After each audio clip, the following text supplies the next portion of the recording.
We'll find some room for you, boys.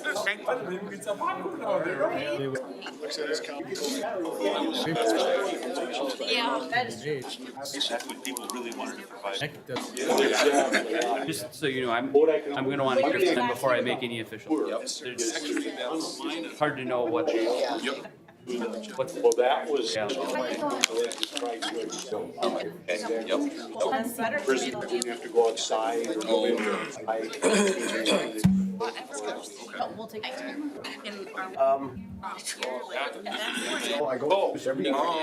I don't know. It's just that area. Make sure you speak. Default on this videos. I got a perfect. No, mine. Oh. Like, I want to get my rhythm. Very promise. So you had a couple. You are. Yeah, I don't have a perfect computer, but I have. I always slide over. Record cameras too, but I don't know. Yes, they make a request to switch cameras. Yes. 4 minutes late. They could do some. They could do like fans and then sweep. Said that. zero missed Production value. Yeah, I was like. The director of the cut. all they missed each other by 25 years and that's when he lost. yeah. He was on. Don't have to read that lesson. Just last. Yep. The rest of it. Yep. Supervisor. Thank you. It's hardcore. Mueller's gonna read. I remember that 2016 Getz was my favorite. I got to the east side of Getz. His name got brought up more than anyone. Apparently he was a wonderful mechanic. Yeah. Fix anything. Oh, well. Who hasn't pushed Really? it yet? That's what it was. Just Dave. Right. I heard all about that. Right.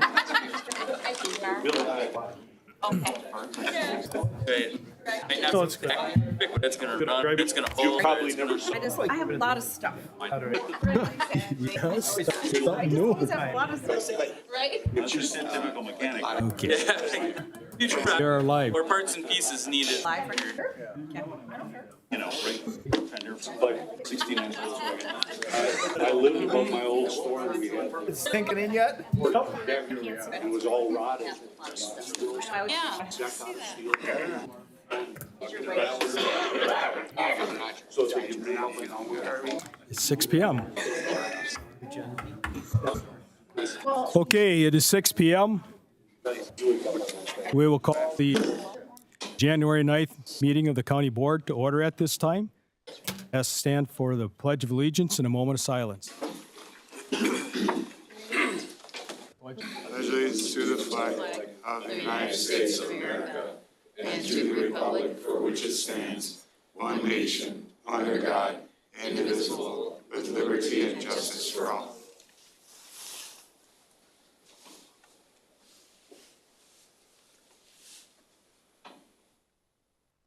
Thank you.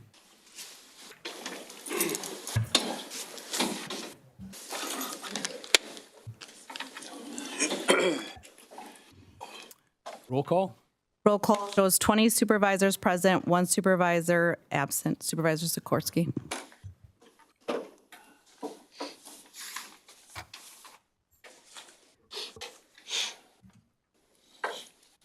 Okay, at this time, I would call for a motion to approve the agenda. Omar moves. Is there a second? Hunt second. Any discussion? Okay. Hearing none, we'll call the vote to approve, press green, to disapprove, press red.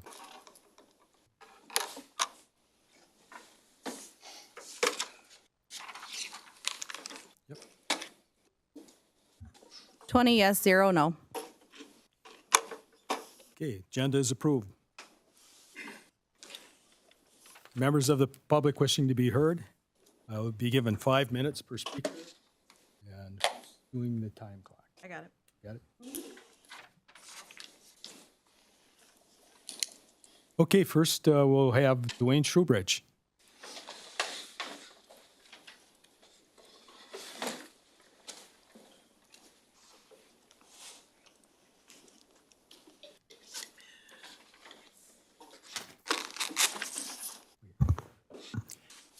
I'm Dwayne Shoebridge of Cooks Valley. Last two executive meetings, we've brought testimony, evidence from different county boards, city boards, state reps, federal reps on road relief, what they're doing, and how they're breaking the law, and the dangers of uncontrolled refugee resettlement. We were expecting that referendum to come tonight, but it got resettled, it got redirected back to legal and to get it reworded. Now with Glenn gone, that referendum could sit there indefinitely until he gets back, delaying a lot of the actions which are important that need to be taken. The sheriff's letter I gave each of you is from Whitewater. Whitewater made a letter, sent a letter to Biden saying, federal government, in 2 years, our refugee program went from basically 0 to 2,000. We're drowning. Help. So that coupled with the northern border being open, news article, a couple thousand pouring in from the north border. We've all heard about New York getting all of Texas's immigrants being bussed up there. And we kind of laugh at it because New York is now screaming that they're getting overwhelmed. But they're not the only place that it's going to. And so we need to take a very serious look. And the first start of that is this referendum saying, relief, you need to do things by the law. And you may hear some testimonies today about the pro-refugee system. But it's like an analogy of saying, please don't crack down on bank robbery because we are good bankers. We like the banking system. So in the same way, they're saying we follow the law, we are refugees and we did it right. So please don't look at the people who are breaking the law. So I really want to encourage you to encourage the executive board, whatever relationships, and to encourage them to pass this referendum at the next board. It is really imperative. Time is of the essence. We are trying to move things through the state, and we need your support to support us. And right now, Whitewater is basically an open borders county. They're being flooded. They can't control it. We need to start that process here and now, saying, what, World Relief, stop your program. You did it wrong. Let's start this process over again and start getting a handle on the refugee program that's getting brought in. So until then, I'd like to have you guys read that letter I gave you and really think thoroughly, but also act. Reach out to your executive board, whatever friendships, encouragement you can give them, do it. We need to have this done the next board meeting. Thank you.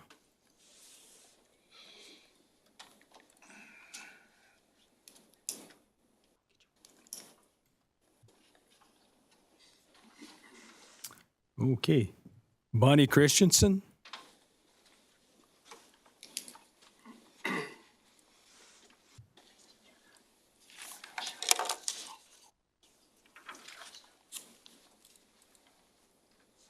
So I spoke on December 6th. I'm from Chippewa Falls, and I don't have any notes with me tonight. I'm going to speak from my heart, which can be a problem because you forget things, you don't say it correctly. I'm not the most eloquent person in the world, but I do have a lot of experience with Somali patients as an acupuncturist when I worked in the cities for a year with them, and also went to school there for 3 years. I started at age 59. I wasn't 18. I'm now 70. I have a clear vision. I look things up. I was taught how to research in school, and I have researched Muslim population quite a bit, Somalis in particular, because I had that close experience with them. And, you know, you may think you're federally mandated to receive these people, but I was thinking about it on the way here. They have federal mandates for education, but then they tie it into with funding. And if you don't do what they want, you don't get the funding. this is a case of they want you to do what they want you to do, but there is no funding for it. And I had the occasion to go to the Eau Claire County Board meeting and spoke there and listened to the World Refugee person. And when she was here in Chippewa, early December, she said they were Somali. At Eau Claire, she said, we don't know where they're from. And I thought, that's a lie. That's not stretching the truth. It's a lie, because that's not what she said here. And you better know that a person in charge of a World Refugee Organization knows what's what. If they say they don't, they're pulling your leg. That's a lie. And I grew up learning black and white, truth, lie. What's the truth? What is the truth here? Well, the truth is 85% of Somalis cannot read. They have compulsory education from the age of 6 to 12 in Somalia. But the government doesn't enforce it. Birth records aren't recorded. Death is handled by the family. You're buried within 24 hours. That's not sent to the government either. So when they tell you that they have been carefully vetted for 3 years, that is a lie. They can't. They cannot physically do it. There aren't the records. And you have to understand that those refugees have to obey Sharia law. They cannot follow the Constitution. They have, in Somalia, it is illegal to be Christian. It's illegal to teach it. They may put up with it here for a while, but they are biding their time, and you need to be aware of that. Do not be deceived. Because they have a lack of education, they don't have job skills. A lot of them were nomadic herders. They don't have job skills. We don't have a lot of goats around here to chase around.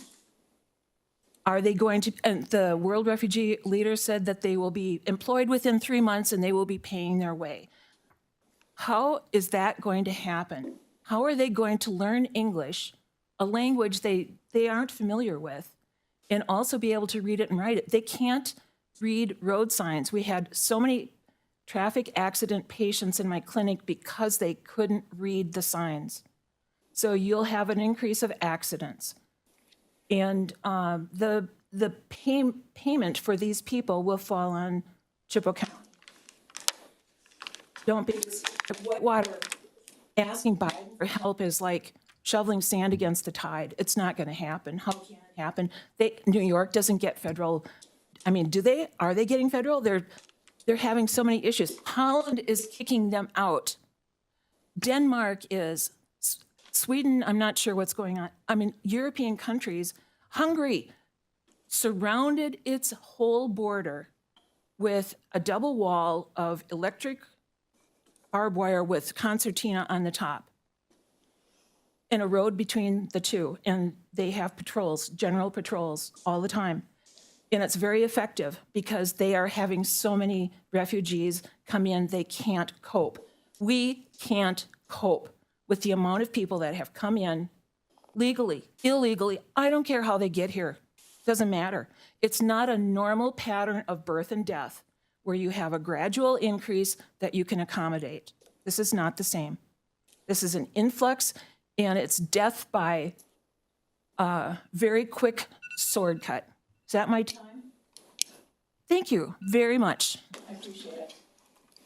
You guys do a great job. I'm amazed how much reading you do. Is there any other members of the public wishing to be heard?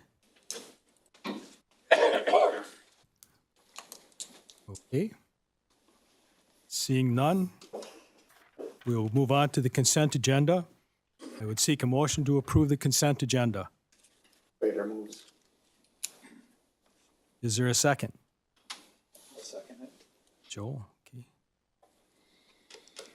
Any discussion? Okay. Seeing none, then we will call the vote. To approve, press green. Disapprove, press red.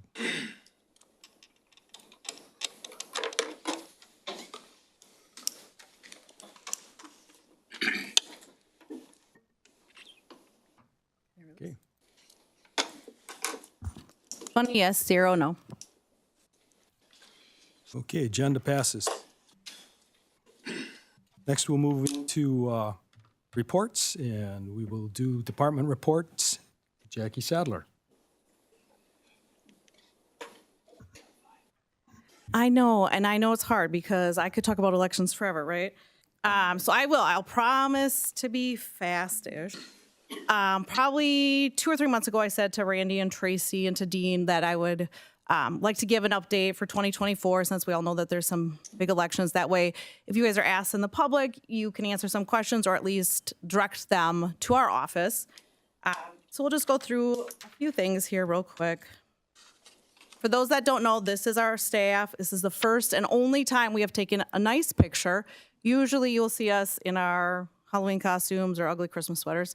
I've been in the position for about 6.5 years. I was appointed. Lisa Merrill, she's a deputy county clerk. She's been with our department 33 years. And then Amanda Richardson has been in our office for 11 years, 13 with the county though. So we have a lot of experience and a wide range of experiences in our office, so we can usually get an answer for you. I'm not going to go through this, but we do have statutory role that's in your packet you can see. But mostly what I want to talk about is election administration. I brought some other things, but I forgot to bring my calendar of events. So the calendar of events for things that are in the statute that we have to look at and follow, and we look at it, I probably looked at mine probably 20 times today. It's roughly 30 pages long, and basically it's dates of everything that has to get done for all the elections this year. You can see on there the 2024 election dates. We do have a spring primary for 2 of our county board districts. So that is going to affect 6 or 7 municipalities. And then April 2nd will be the presidential preference primary and the spring election. August 13th is the partisan primary. And then November 5th will be the general election.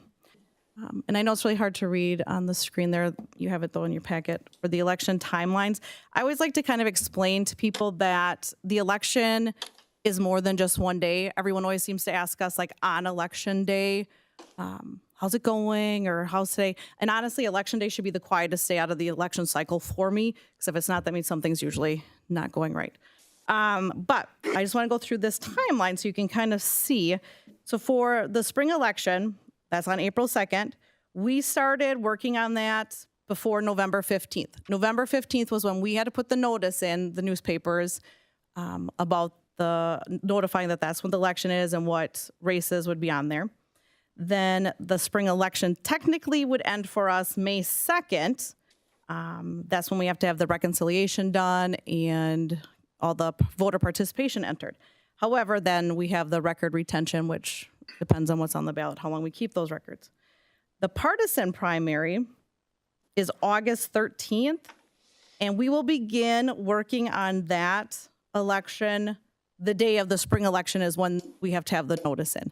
So there's always overlap when we have this many elections in one year.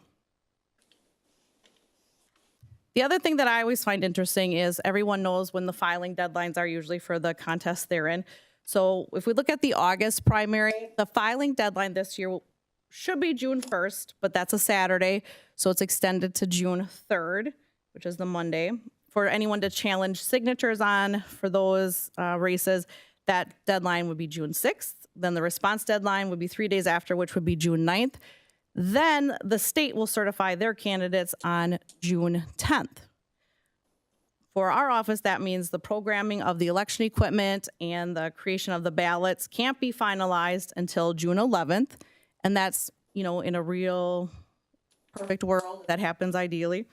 Then the ballot order should be sent to our printer on June 11th. And then I have to have all of the ballots to the municipalities by June 26th. That's 25 days in between when we send it to the printer to when I have to have it to the municipalities. It's not a lot of time when everyone else in the state is having an election at the same time and they're sending stuff to the printers as well. Another little history, because everyone asks, everywhere we go, what kind of election equipment do you have? So we purchased clear ballot equipment in 2019, and then the first elections we used it in were 2020. Those are the four systems. We have the ClearCast, which is the tabulator. That's where you put your ballot in. Clear Access is the ADA compliant machine. That's one where the touch screen that you would see.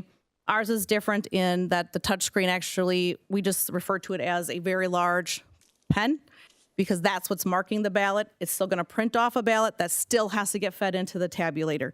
The touch screen is not hooked up to anything else. It doesn't have its own tabulating system. Clear Design is the system that we use to design the ballots, and then Clear Count is the system we use to record, download all the results from each of the pieces of equipment. Our equipment, there's no internet. We do not modem any of the results. They do not get sent to us electronically at all. And we also do not use any outside programmers for the programming the election equipment. We do that in-house. And then there's also a log that will show every single person that's listed that had anything to do with the programming. So that way, if there's ever any questions of who programmed which contest, we can look back and see who did that. The other part of that is the ballot orders. And I just always find it interesting. You may not find it as interesting as I do. This is for April of last year, because we're still getting everything for this year. All the information that's in this binder here, this is what was sent to us from the municipalities, the school districts. This is how we create the ballots. Every single one of these is candidate, how they want their name on the ballot, and the certification from the clerk who's supposed to be on the ballot. When we put that information in the system, it generates the ballots. Each one of these ballots is different. This is how many ballot styles we will have for an April election just for Chippewa County. It's usually anywhere from 85 to over 100 different ballot styles due to the combinations of county boards, school districts, municipal races, if there's state races. So it's not as easy as everyone seems to think it should be. And then when we order ballots, we used to, like when I first started, the previous clerks would do look at the history of how many people voted, do this whole thing about asking each municipality how many ballots they want to order. I'm not dealing with that. We're just going to order for 100% voter turnout. November, we'll order for more than that, because the last thing I want to do is run out of ballots on election day. There's always a lot of confusion between what the county clerk role is versus the municipal clerk role. When it comes to absentee ballots, we provide the ballots, but we really have nothing to do with the absentees. The municipal clerks are the ones that receive those requests. They're the ones that have to send out the ballots, receive the ballots. They will send the information to us, so that way we can enter it in the state voter registration system. We do all of the tracking that way through the state for them, so that way they're not entering it in the state system. On election day, the clerks, but mostly it should be their chief inspectors, are running all the polling locations. We are sitting in our office hoping the phone is not ringing, because that means either someone is calling because there's an issue at a polling location, whether it's with voters or maybe they have questions with forms or something with the equipment. I love election day. And I hate to say that, but I like if there's maybe a tiny issue, so I can go out and get involved. But even if there's no issues, I still try to go out and visit as many locations as I can. Poll workers, they are the ones that you see when you go vote. We do a lot of the training for the poll workers and the clerks. In October of last year, I trained over 100 clerks, chief inspectors for this 2024. I'll hold a training in February on the election equipment, and then we'll hold another training in July, preparing people for the August partisan primary, because that can be very complicated, not for the poll workers, but for the voters as well. And then the county clerk would be the filing officer for all the county seats. The municipal clerks would be the filing officer for any of the municipal races. Election administration, again, with the public test. So again, what's kind of unique about Chippewa County, and as far as I know, we are the only county that does this. We test all of the equipment here at the county level instead of having the municipalities do it. There is the exception. There's a handful of municipalities that do it themselves because they keep their equipment at their location. Otherwise, we store all the equipment here. Back in 2020, 2021, we had our office remodeled and we had a secure storage room created for us. So all of the election equipment is stored in there, so it's secure. What we found previously is some of the municipalities don't have the resources to keep that equipment safe and secure. They have a town hall that has no office. They have a town hall that a bunch of people have access to. So we pulled all of that equipment to store it here. And then since we were doing that, I had questions on if the public test was being done correctly by some of the municipalities and if it was being done at all, based on the questions that I would get on election day. So now we conduct the test, and the contest, when I say the test, what that means is we run through all the different scenarios for each of the contests, the candidates, make sure the machine is reading the ballot the way it's supposed to read it, and that everything is working, the machines are working, the ballots are being read correctly. Once we approve that, then we will let the municipalities take the machines for the equipment. You will see, if you did not already look, we did, you're going to see my face, unfortunately, more on Facebook Live and on videos, because anything that we have open to the public here this year will be live streamed on Facebook. Yesterday, we live streamed the drawing, the ballot placement drawing. And then here, February 12th, we will live stream the public test. Again, it's open to the public, so anyone can attend to watch, but otherwise you can watch it on Facebook. Again, I kind of went over election security. Election security is a huge priority for our office. We've done training with the clerks. I've gone into multiple trainings throughout the state to make sure that we have it. We had actually applied for a grant that we worked with IT with to get some extra security for some IT upgrades. We did the remodel for our office. And then again, we have that signed agreement for the storage of the equipment. The last part of the election administration is the county board canvas, which you guys are going to see in a little bit too about, there's a little change for the ordinance that we have. But the county board of canvas is comprised of myself, one Republican and one Democrat, and then Amanda in our office is a minute taker. And the board of canvas is basically making sure that the results from the paper tape matches what the municipalities called in, but then matches the number of voters, matches the number of ballots.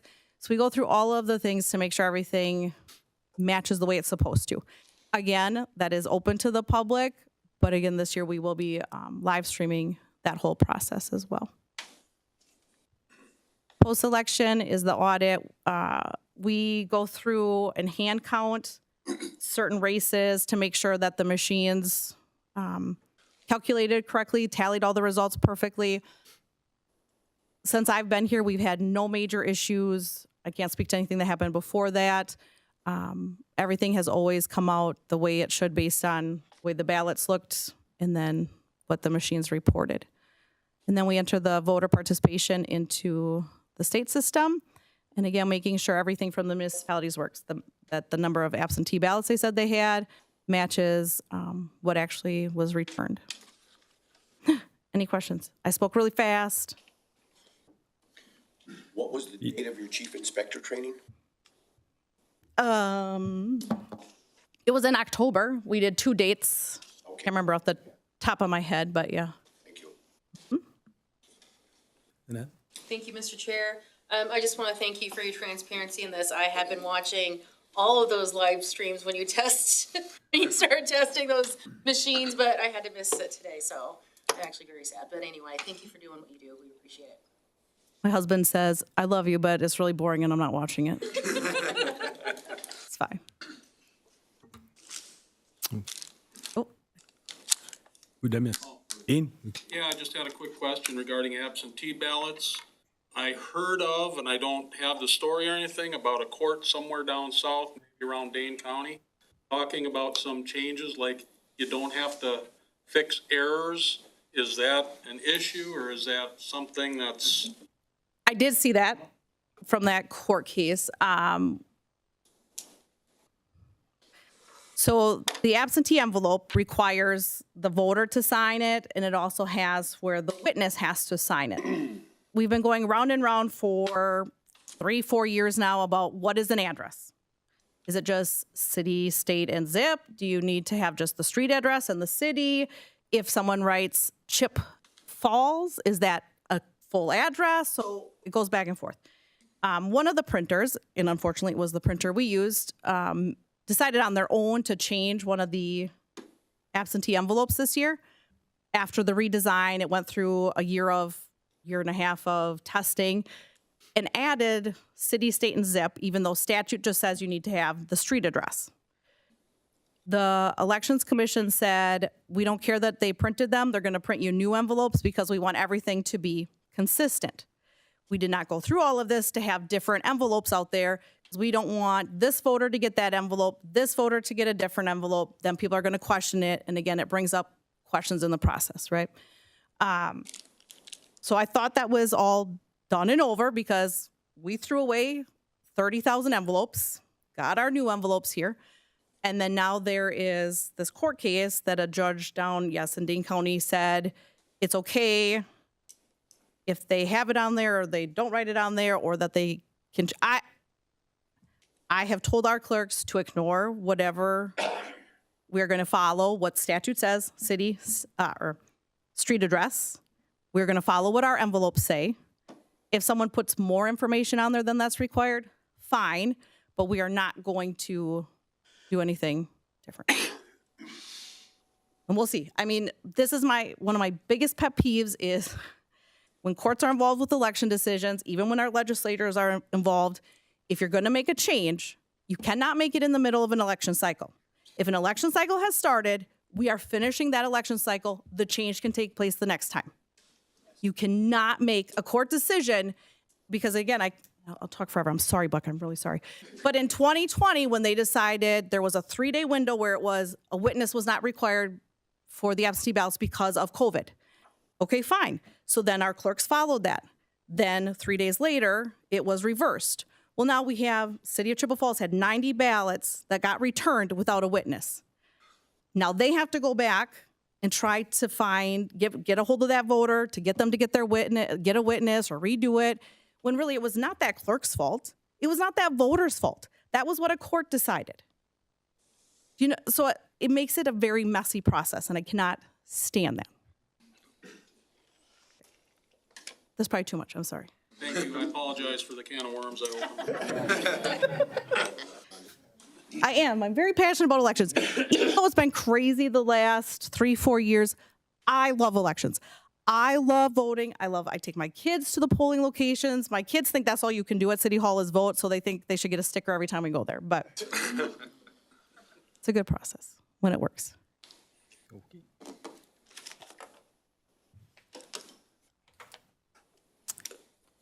Okay, we'll move on to business items.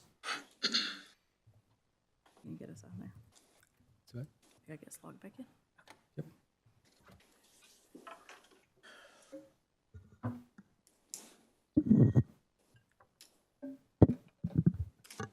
So that I will. So we are moving on to number 1, resolution to authorize Chippewa County to apply for a FEMA grant on behalf of and in combination with Chippewa Falls Senior High School Athletic Booster Club.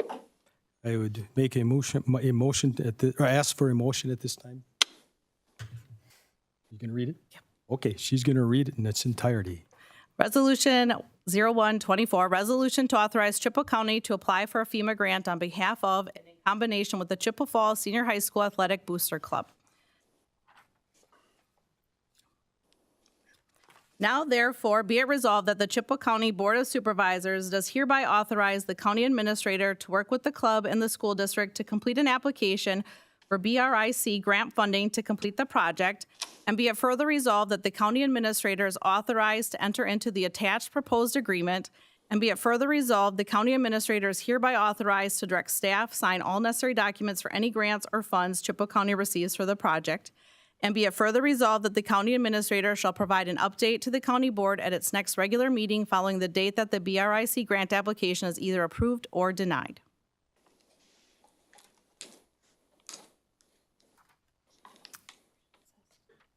Okay, this time I would seek a motion to approve.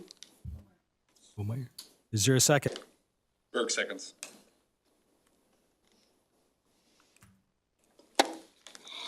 Okay, we'll then open Talk? for discussion. Yes, go ahead. Okay. So I just kind of wanted to talk about why the county's involved in this. This is something that's kind of unique. But in order to apply for this FEMA grant, you have to have an emergency mitigation plan, which we have obviously through our emergency management department. And the school does not have one. So they have to find somebody that had that plan in order to apply for the FEMA grant. It's my understanding they talked to the city, which adopted ours, I believe, and they directed them to us. So that's how we kind of got involved in this. So then we have to go through the process. Booster Club and the Chippewa School District have signed an agreement that we put together. So it's a three-way agreement for that. Our cost will be covered either through through the Booster Club or through the grant. It still will require work from our fiscal staff. Obviously, you know, how much time they have available is always limited. I did just receive before this meeting maintenance agreement to agree on working on a maintenance agreement that I'll pass out to the county board while Trevor's talking. And so I'll just ask Trevor to come up if that's okay, Chair, from the Booster Club. Okay.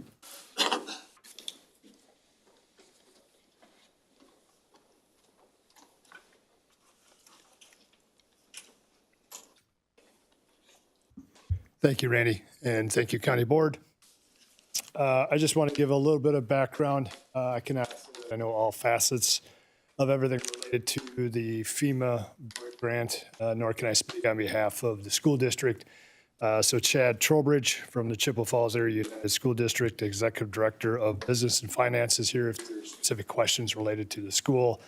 And Jordan Buss, owner of JBAD Solutions, who writes numerous FEMA grant, is here if you have specific questions related to that.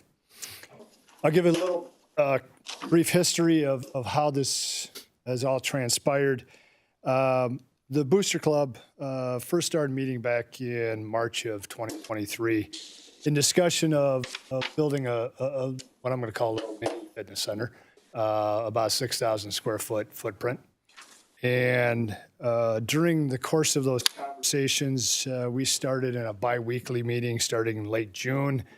And about that same time, I had the opportunity to meet Jordan.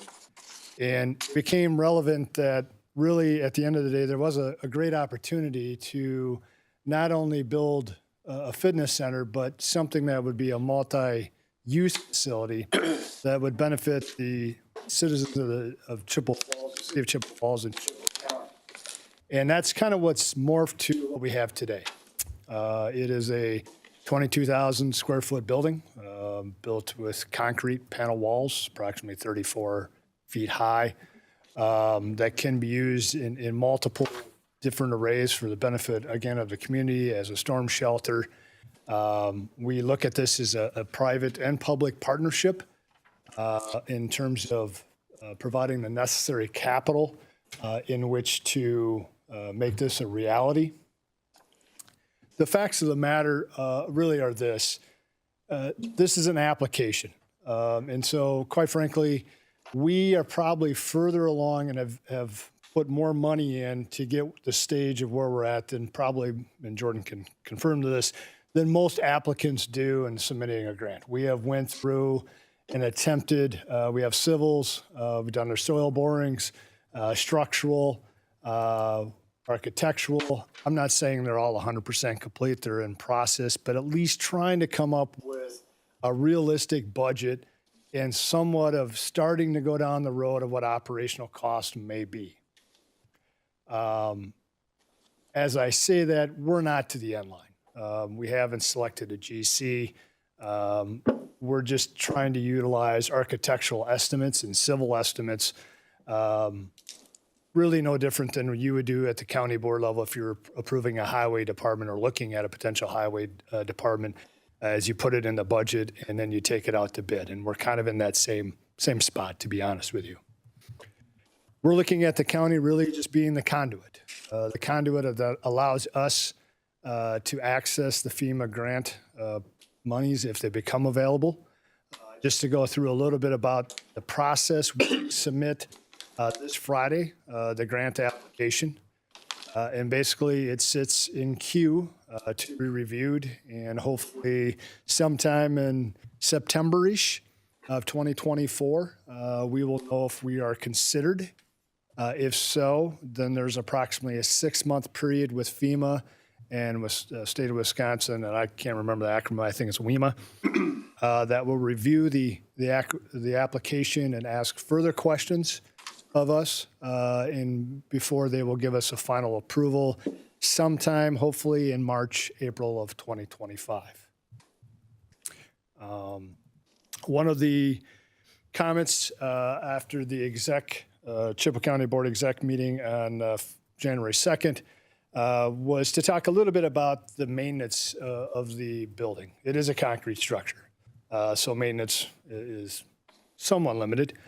And as it sits to operational cost, I've attempted to try to get the MEPs to come forth with what they're doing for design, but I'll be honest with you, we're very infancy in that process. I don't know what kind of heating, cooling system we're using and the rest. So for me to stand here and tell you exactly what the operational cost, I can't do it. So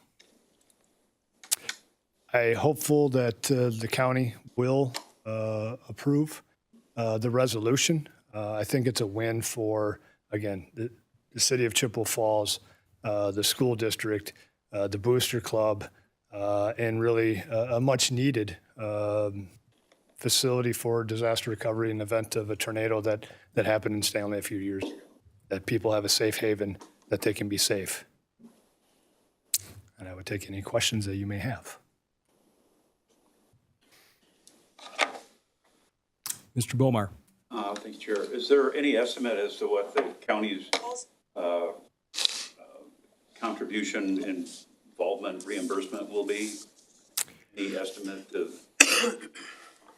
As it relates to dollars direct out of the county coffers, there will not be any dollars directly out of the county coffers. Correct, but is there any estimate on what,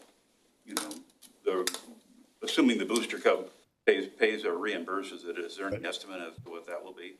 I would have to defer to Jordan on other FEMA grants that he's been a part of to give some color to that question. If I may? Yeah. So You gotta come up. Got to come up.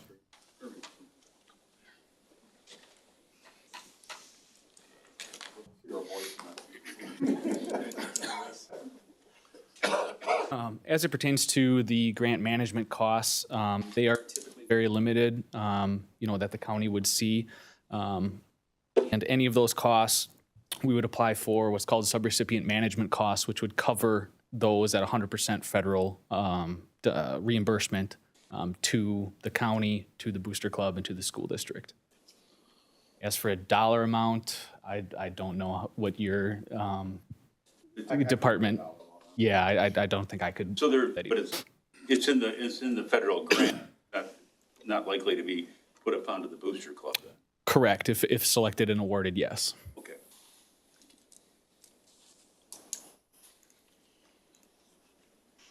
Other questions? Excuse me, Jason? Thank you, Mr. Chair. Just a couple of questions and a brief statement. Around the agreement, the maintenance agreement, there were some questions at exec, and in terms of we have an agreement to work on an agreement, does this meet all requirements to actually submit the FEMA grant, or between now and the deadline, do we need to have an actual physical agreement between the Booster Club and the school district? What's kind of the status of that? Because there was some questions. Yeah, I'll let Jordan talk unless I'm off base, but there is not a requirement for the application process itself to have a maintenance agreement in place. It is required prior to receipt of funds? So a couple different things pertaining to that kind of have implications. So upon grant closeout, there needs to be an operations and maintenance plan about how the facility will be operated, how the maintenance will be handled. So that is upon grant closeout. For the actual application, that is not necessarily necessary to have completed, that O&M plan. For the actual application, we just need a maintenance essentially statement just stating that we understand that, FEMA doesn't pay for maintenance costs. It would be on the school district and the booster club to cover those costs. So that statement is what is required for the application. Then reading in the agreement to create an agreement that we have here on our desk, it looks like the school district does have an out that if when these dollars actually materialize and come to be, the school board can look at this and say, no, thank you. Because to my understanding, they did unanimously support this at the last board meeting, but they do have a viable out. If the numbers come back in an unfavorable manner, the whole project could be stopped. That is correct, yes. So the whole intent was not to harbor the school district to carry, an operational, ongoing, reoccurring expense that it can't afford to handle. That's, from the booster club position, that's not what we're looking to do, right? We're trying to make a unity collaboration for the benefit of the school, the booster club, and the community at large. The last thing I want to do is saddle them with a big operating expense that they have to attempt to carry the nugget every year. Yeah, and then I guess my final statement would be, knowing that specific piece of it, I do still support this project. I'll kind of say the same thing I did at exec. The Chippewa Falls School District and the Booster Club has done a great job at providing opportunities to the youth across Chippewa Falls. We've seen kind of the creation of some other facilities in the area like Valley Sports Academy, and they're great facilities to have in our community. But to utilize those facilities, you have to live in a family that earns an income to a level to be able to afford to go to facilities like that. Facilities like this open up that opportunity to all the youth of the Chippewa Falls and the Chippewa Falls area and Chippewa County in general. I like this project, knowing that there is some assurance that if this doesn't the numbers don't turn out as what we think they do, if the school board does have an out, has my full support. Robert Tudeberg is next. Thank you, Mr. Chair. It was mentioned that the city of Chippewa Falls opted not to become involved in this. Could you put some context to that? I was not the individual that had the conversation with the city of Chippewa Falls. That was another individual on the committee. But they did go to the city and ask for them to basically join, as we're asking the county. The city made a position, I think a couple of years ago, I believe, in a project up at the fairgrounds. Very same application, to be honest with you, and they brought it back and requested the county take it over, and it was pretty much the same conversation. So the city declined to do this because in the past they've declined and had the county handle the Correct. paperwork end of it? Correct. Okay. That application never was approved. Just a point of clarification, the county ended up not taking on that FEMA grant. After working with the fairgrounds, they discovered that the more we're involved, it's more red tape and it's going to take more time. So we ended up not being involved in that either. Did it default back to the city then? I don't want to get too far down. They must be part of the mitigation plan or something. I'm not sure. If the fairground, they applied for it themselves. Fairgrounds did it themselves. Correct. Yeah, because they would have had to been part. What I learned now is that you have to be part of this mitigation plan. So they would have had to been part of that, which makes sense because we do a lot of training and different things up there. So that's what I assume. I'm confused as to why the city, which this is obviously in the middle of the city, wouldn't want to be partners with this situation. Did they give a reason? Not just let the county do it, but did they give a reason? I don't have that to fall back on and give you definite. Again, it wasn't my conversation that was had. Okay. I can only tell you that it was a discussion that was made, a conversation that was had, and the outcome that was provided. Okay. And then the final question I have is, we don't know, obviously, we're in the very infancy stages of this process, and we don't know, according to this maintenance agreement, the costs. Yet, just a few weeks ago, the superintendent announced that they'd want an operating referendum, I believe, ranging 3 years to cover their expenses now that they're falling short on. I don't know if this looks great to the voter saying, well, yeah, this would be a good project, but the school district can't cover their bills now. Why are we adding on something that is a want and not a need? Sure. I can say this. I don't know the exact. I have a rough estimate of what the operating costs are for the structure. And the only thing I can really use is like properties that in a previous life, I used to be a banker. So I called up some individuals that had like type of properties. I'm going to call it quasi a warehouse because that's kind of what it is, right? It's a big cement building. Now, granted, there's going to be more usage. To be frank, I can't speak on behalf of the Booster Club, but if it was one of those issues that the Booster Club had to, the Booster Club does have the capability financially and fundraising, assume based on preliminary, that if it had to, it could carry the nugget. Okay, thank you. It's not an egregious number. It's that. Mr. Seidlitz? Robert's last question was similar to mine, being, budgets and stuff that the school is having a hard time staying in their budgets. The financial impact to the district and the taxpayers, there's got to be something that's going to be on and above what the school budget is already, because they can't meet their budgets right now. And as of the booster, so this is kind of listening to you, kind of selling it as a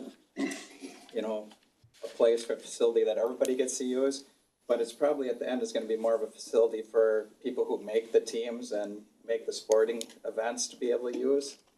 Or is everybody going to be able to use this? Or So it will follow the intent, at least in discussions with the school district. It will follow the same usage policies that you have currently with any facility that the school has. Example, if you want to use the fire department, currently utilizes the gym space that exists at the high school.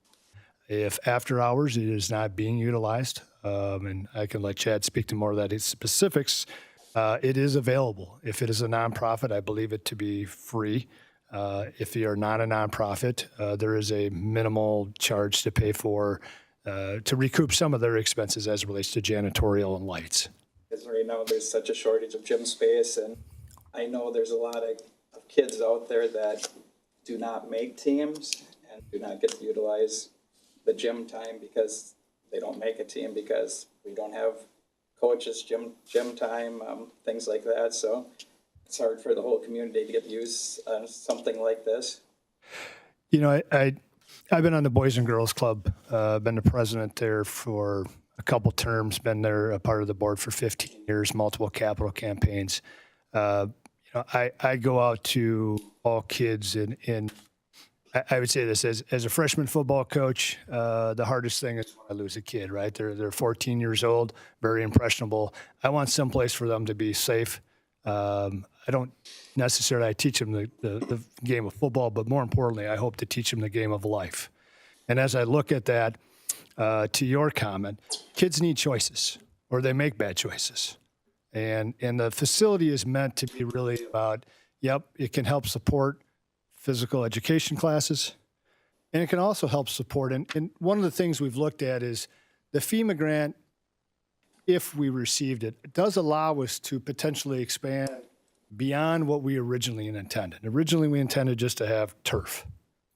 Potentially, it could be basketball courts that are removable. And that would be the hope if we can raise the capital money, right, in fundraising. It's not going to be cheap. Plus the FEMA grant, allow things to be multi-purpose of various sports for kids to do and be there as much as possible.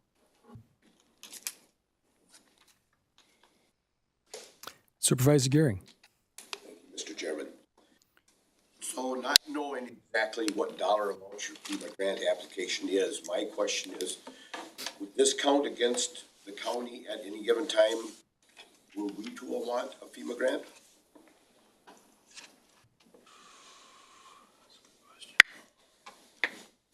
Yeah, that's a good question. I haven't had that one. Not that I'm aware of. I don't know any FEMA grants we're thinking about. I know there's a planning grant.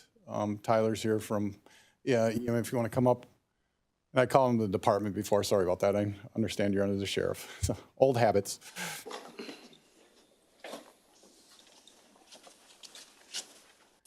How you doing? Thibodeau, remember me? I can't speak to the financials or any of that. We do have a BRIC grant currently in process, and that is our all hazards mitigation plan. Fun read if any of you want to try to tackle it. 282 pages.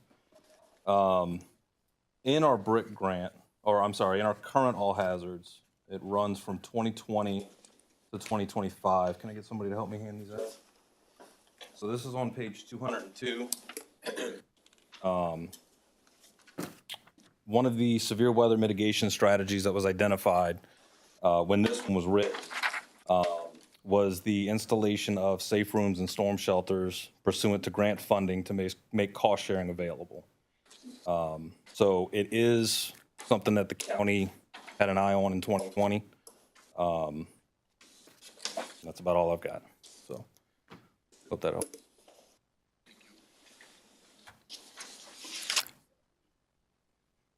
Supervisor Flater? Couple questions. One is, what is the organizational structure of the club, the Booster Club? I mean, are you elected officials? What is the structure of that? I mean, we're getting somewhat in bed with something I'm not familiar with. Sure. So typically, it is volunteer. There is nominations. It would be nonprofit. And so there's elections that are held annually for officerships. There is a requirement as part of the Booster Club that there is one individual as a team rep for each sport. 2 individuals are at our annual fundraiser for Extravaganza. We meet monthly. The exec team meets monthly. And I guess besides that, yeah, it's your typical nonprofit, to be honest with you. Okay. Where you're looking for community members to step up and volunteer. And some of the stuff for reading through on the resolution, the agreement, talking it as being a community center. Is, you know, is there going to be certain things? Is all of a sudden we have a disaster and we have to have a large influx of people? Who has control over that? I mean, do we, if you guys say, no, sorry, the basketball courts are in, we've got this planned. Well, if it's a disaster. Who actually owns a facility and operates it? Oh, well, it would be the Booster Club would be the owner of the facility. And operation would be collaborate with the school district and the Booster Club. Okay. So And as it relates to a disaster would, I mean, it takes priority. It's a disaster. okay. Whomever is in there is going to, those kids would stay, right? But whatever activity is going to have to cease. How many other counties around have done such a project like this?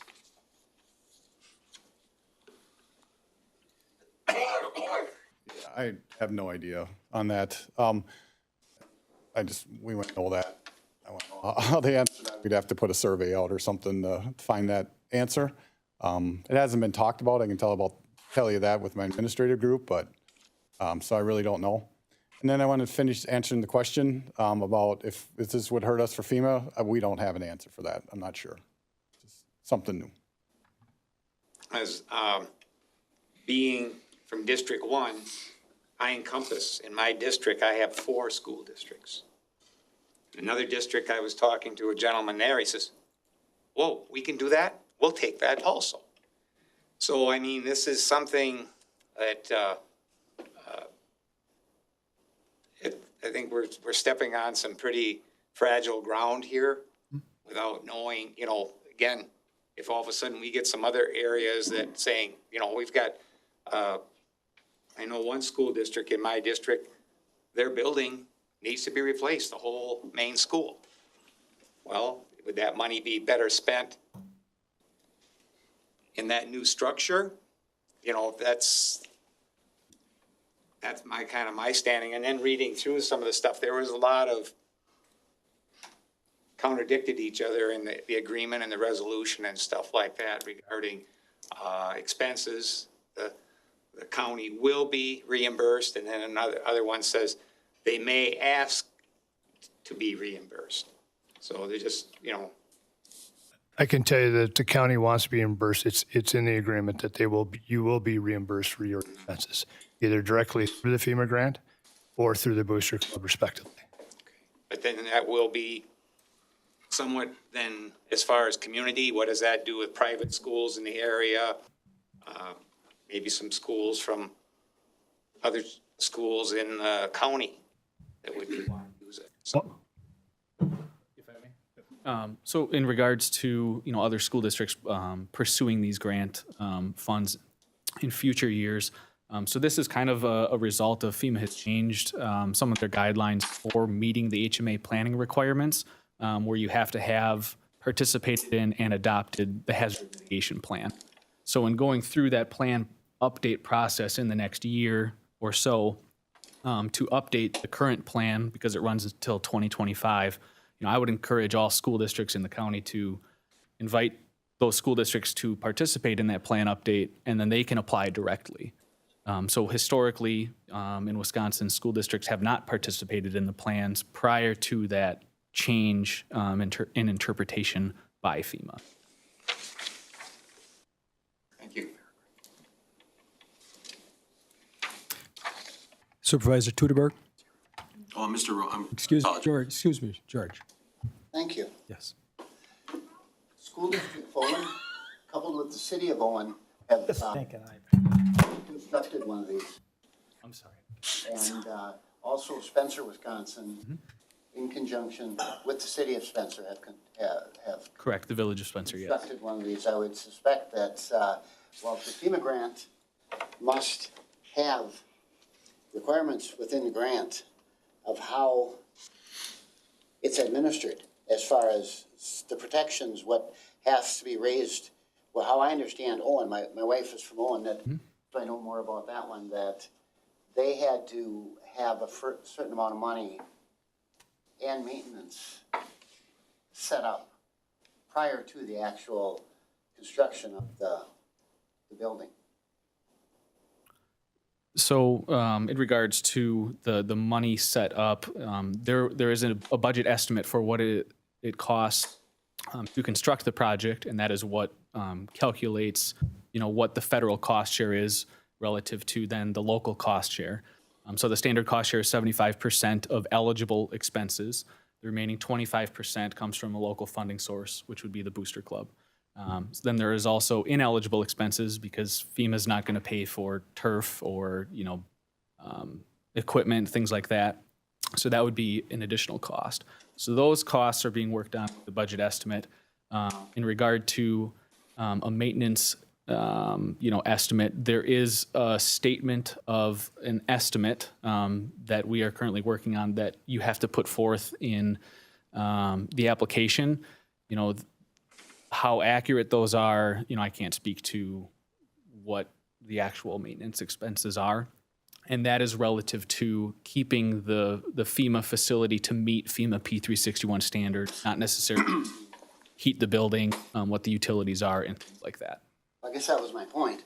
Those have to be gathered before the project can be approved for the FEMA grant. So utilities and, those types of things that are the full maintenance estimate are not required. The requirement is to have some sort of estimate that is necessary relative to keep the building to meet FEMA standards, not necessarily to operate the facility in its daily use. If that answers your question. Thank you. Supervisor Teuteberg. Thank you, Mr. Chair. I'd like to yield my time to Supervisor Steele temporarily. Steele? This is for the county. What, if this gets approved and we do it, what happens if the next year another school comes, 2 years down the road, 2 schools come? Once we go down that road, we're gonna have to go down that road. Yeah, it is additional staff time for finance for sure, especially for Lori, because she will audit, it'll be part of our audit. Single audit. Yeah, they're swamped already. I mean, they really would rather not take on extra work because they just don't have it. Doesn't matter how much we get paid, they only have so much time to do this type of work. So it would definitely be a concern. Well, I guess, you know, each one of those would come before the county board to be voted on. Correct. You know, that could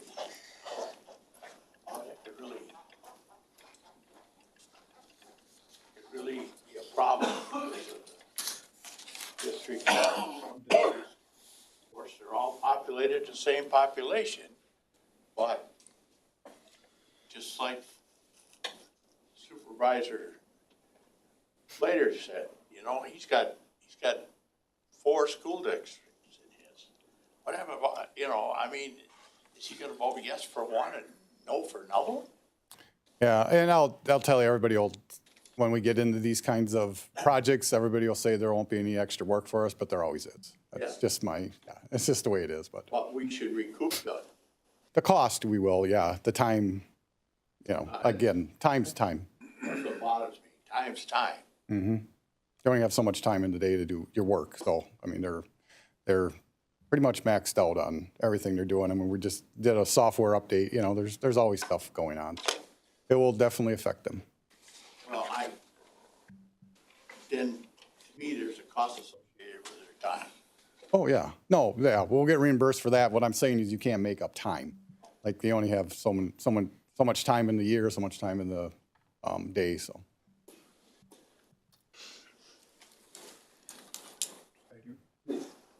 Can we redirect to, excuse Mr. Steele? Trying to figure out who's going to speak next. Can we go back to his question, to Mr. Steele's question? Yes, go ahead. So, Yeah, in regard to other school districts, potentially these in the future, this is essentially a result of school districts not being a participant in the plan in the past, in the mitigation plan in the past. And so we have the opportunity now moving forward next year, based on the application that is being presented, to update that plan, to have all of the school districts within the county participate in the plan. And if they participate, they can directly apply, therefore not needing the county at all. That has been a recent shift pertaining in the past. There has been applications submitted directly to FEMA by a school district that is just within a municipality that had adopted the plan, so they were covered. That has since changed and has been interpreted differently. if I can address one more item for the time. I understand from the finance director, it's going to take time. Prior life, for me, was 25 years as a banker and currently run a construction company. I would certainly hope I could make her job and her departments as less intrusive as possible based upon that experience to provide the necessary paperwork that makes the job as easy as possible, not pain-free for sure, but at least as easy as possible.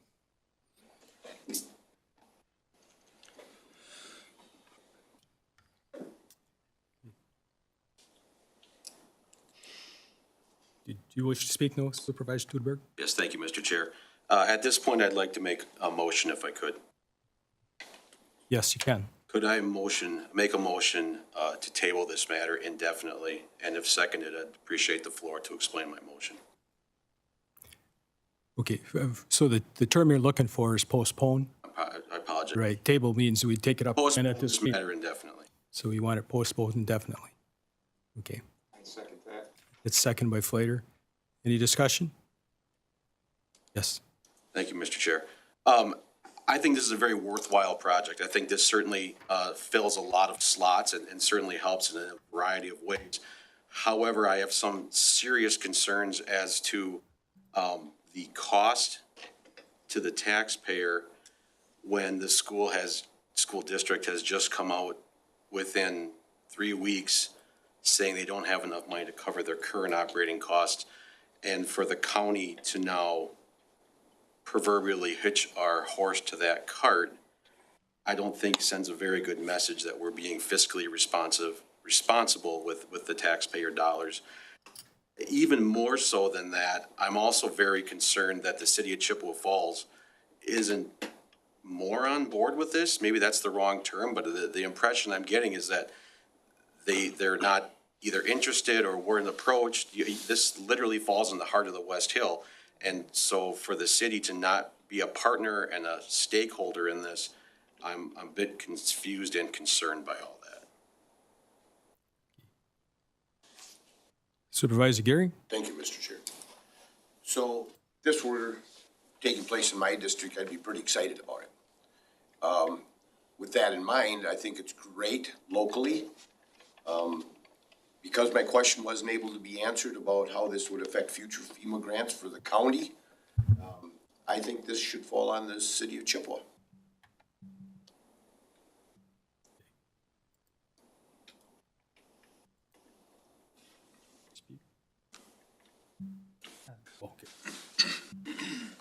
Supervisor Bergeron? Thank you, Mr. Chair. I guess the last statement I would make about this, I've talked, because obviously there's a lot of different school districts represented amongst the 20 supervisors here tonight. And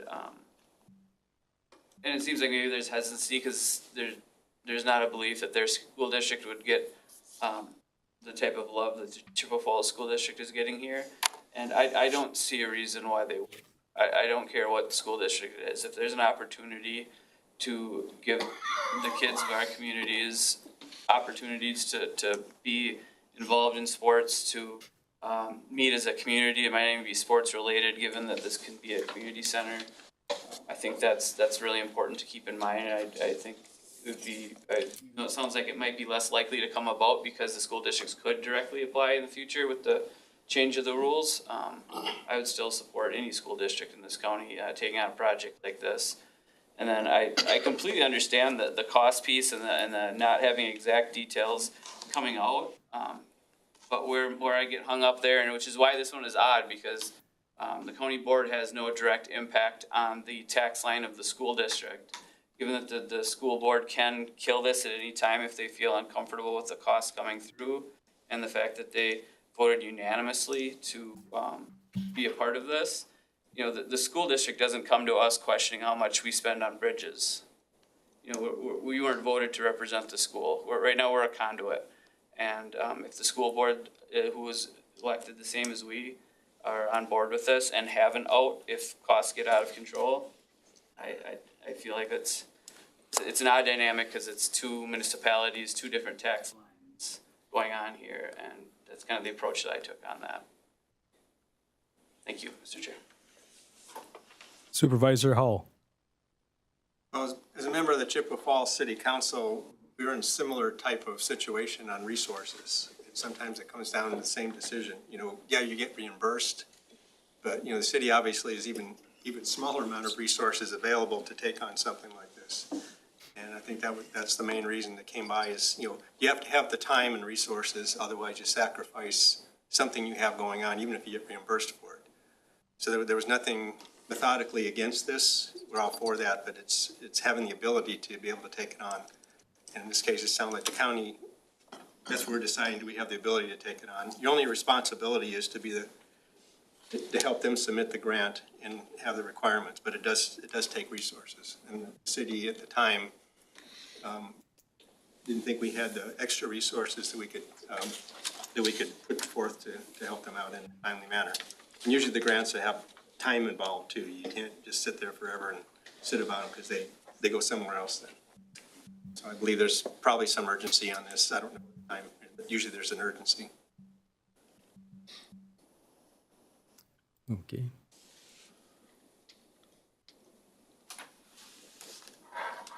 I'm going to put Mr. Schmidt to work here.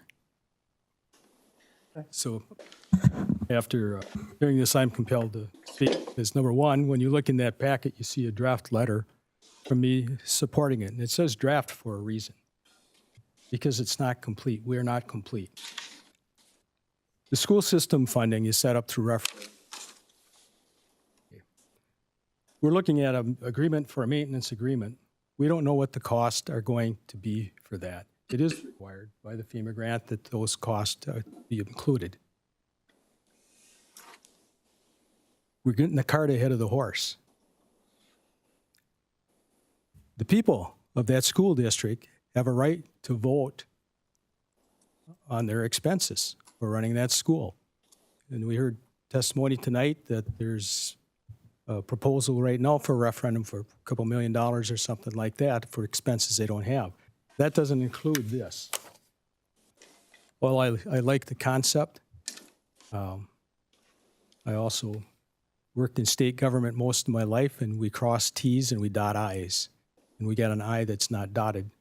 And that is, I applaud that they got this to me on the last 15 minutes before this meeting. But the fact of the matter is, we don't know what those costs are. I've heard projections it could be $100,000 a year. And that's yet to be calculated. But we're getting crunched for time. And when you do something in a hasty manner, mistakes get made and things come back to bite you. I have to, my letter of draft here is withdrawn unless we have that data. I just want you to know it because it is in the packet. I would recommend we postpone it because could they get this done beforehand, then possibly we could act on it. But to do so now, I think would be irresponsible. Again, this is, even though the members of the school board voted on it, the members of the school district did not. And when it comes time, again, for finances, for running our schools and building buildings and stuff like that, that falls within that bailiwick. And to some degree, and I don't think there's intent here, whatever, if it's maybe an unintentional, it almost seems like an end run around the people. They have a right to vote on it. So I do support doing the postponement in hopes that maybe something can come forward, but as it stands now, I cannot support it, and I would have to withdraw my letter of support. Mr. Schmidt, it's all yours. Supervisor Hunt, you're next on the queue. Thank you, Mr. Acting Chair, Vice Chair.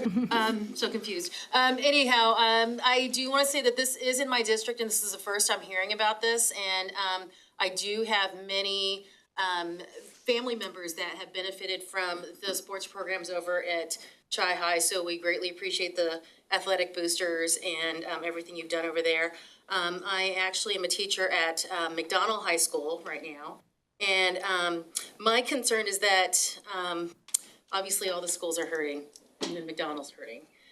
We are outgrowing our buildings, and we're in a position now where we have to make some hard decisions as well. And I know that resources are stretched everywhere. But my question is this. I support what the project is. However, I'm not comfortable with the methodology at this point. Because one of the things I'm concerned about is, again, what our new supervisor talked about, does this preclude us from, is this gonna cap out our FEMA grant ability to, whatever that cap is? If there is a cap, I don't know. We don't know at this point if there's something that we need for the county that, would that impact us and our cap, if you will. And the other thing is there a way for and I think you had discussed this a little bit about the emergency plan for the schools. Is this something that you could turn around for the schools and get that plan in place so that you can still implement this building?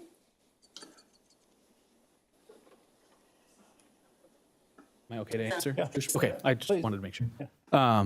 In regard to the plan, you typically cannot amend the plan during, the 2020 to 2025.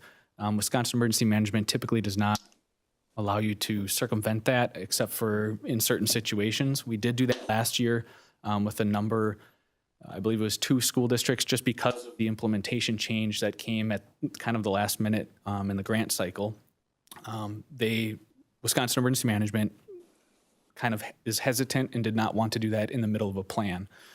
So now, since the county is updating the plan in the next year and a half, depending on their BRIC state set-aside grant that will be submitted this year, that is the essential golden opportunity for future years in BRIC grant funding.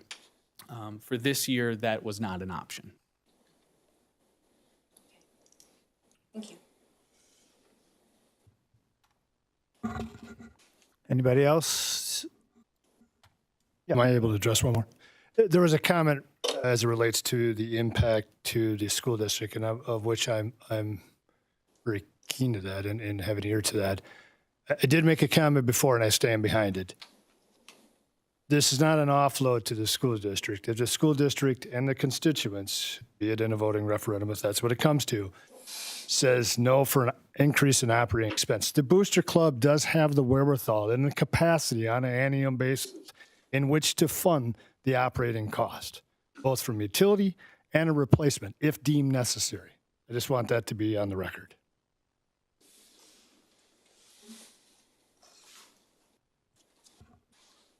Okay, any other questions? Okay, the vote we're going to vote on is whether to postpone this. A yes vote means you wish to postpone this to indefinitely to another time till there's more information. A no vote means you wish to proceed with the vote on the main motion. Is everybody clear on that? Okay.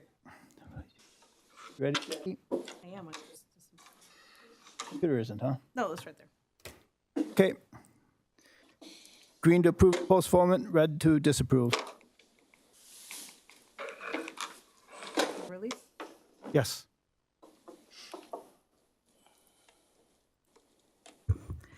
$13 yes, 7 no. Okay. Motion to postpone is successful. It is postponed indefinitely. Mr. Chairman, you're going to take back over? Okay. Thank you.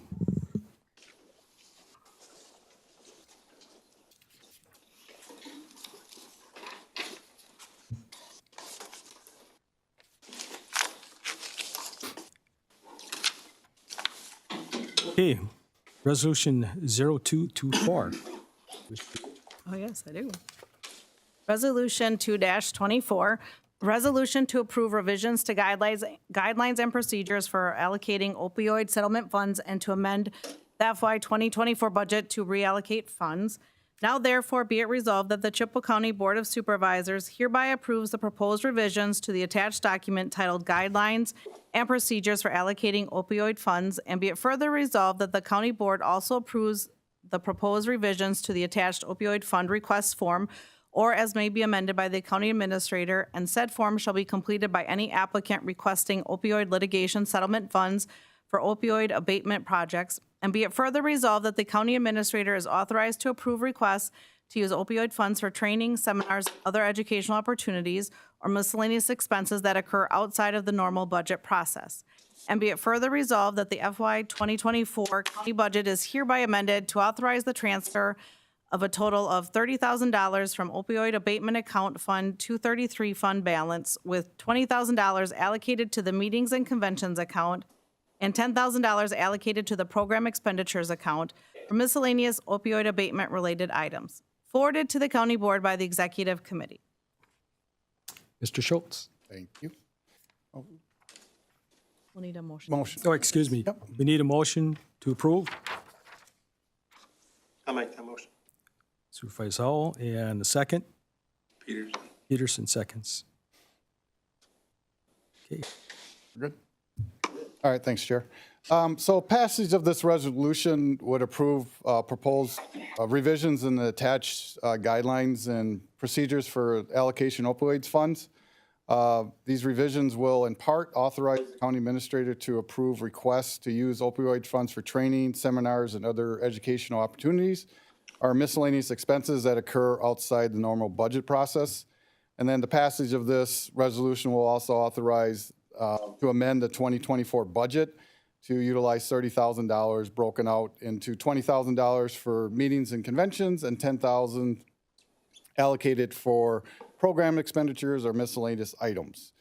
Because this would be changing the 2024 budget, we'd need a 2/3 vote of the county board, and that's of all the county board members, so it's 14 regardless of how many members are here.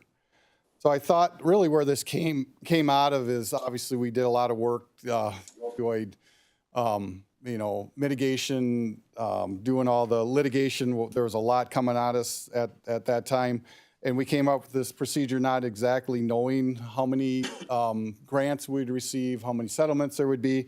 So I think looking at the actual procedure would probably be the best thing to kind of walk through the changes there, and I can explain, well, the reasons for them then. So the first thing, we just added some language because there's been so many additional settlements since the original.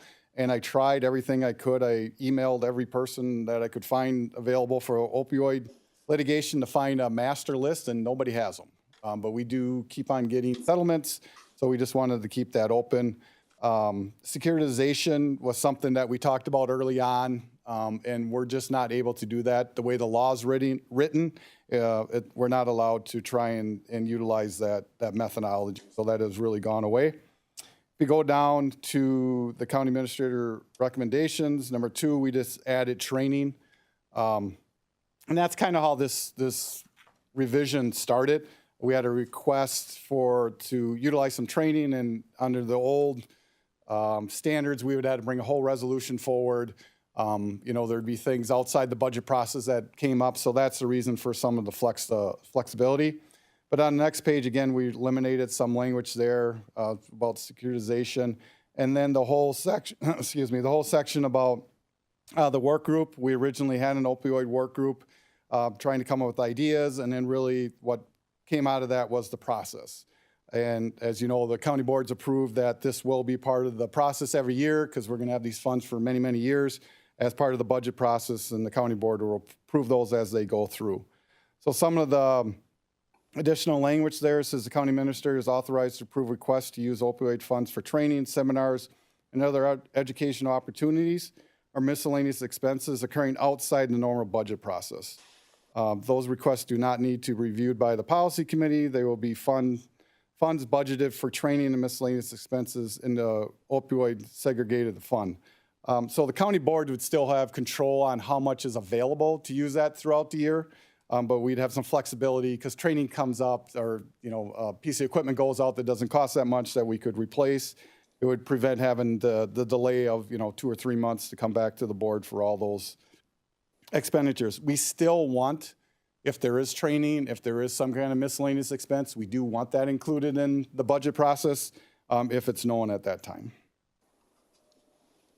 And then I will report, like we did this year, it'll be part of the budget process of my report to have the new, if there is something that comes out outside the budget process, that would be included in my report to the county board. Still need to bring, like I said, the resolutions. If there is a current project or an extension of a project that doesn't fall within these categories, we still would have to bring that forward.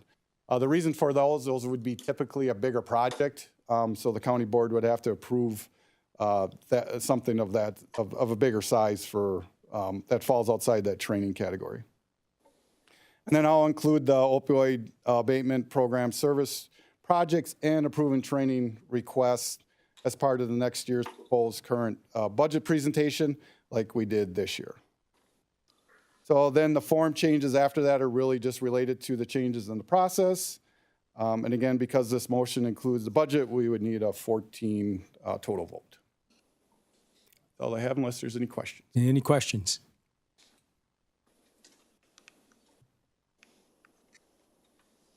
Okay, seeing none, then we'll call the vote. Green to approve, red to disapprove.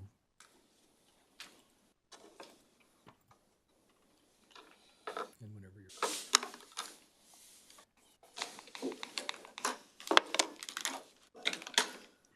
20 yes, 0 no. Okay, resolution passes. Resolution 324. Resolution 3-24, resolution to authorize compensation and mileage reimbursement for up to 100 days of committee meetings in 2024. Now therefore be it resolved that the Chippewa County Board of Supervisors does hereby authorize that the number of days that supervisors are entitled to compensation for attending committee meetings is increased to 100 days per year for 2024. And be it further resolved that the compensation for all days for service on committees over 30 days in 2024 shall be compensated in the same manner as the first 30 days of committee meetings were compensated, including reimbursement for mileage pursuant to Section 2-71 of the Chippewa County Code of Ordinances, forwarded to the County Board by the Executive Committee.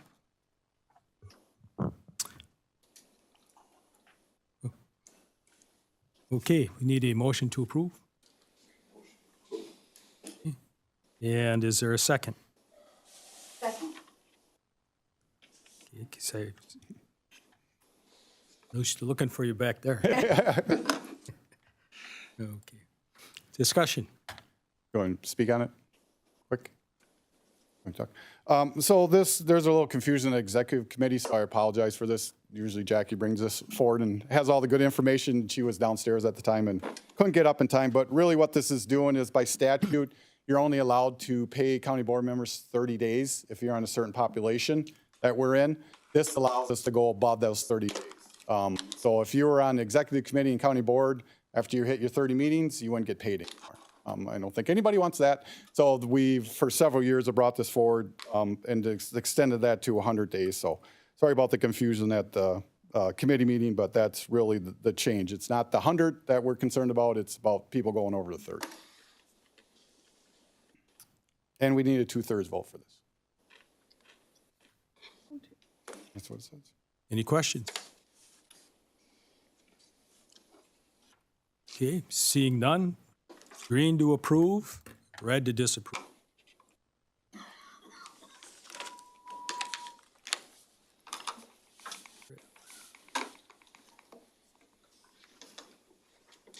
And take mine.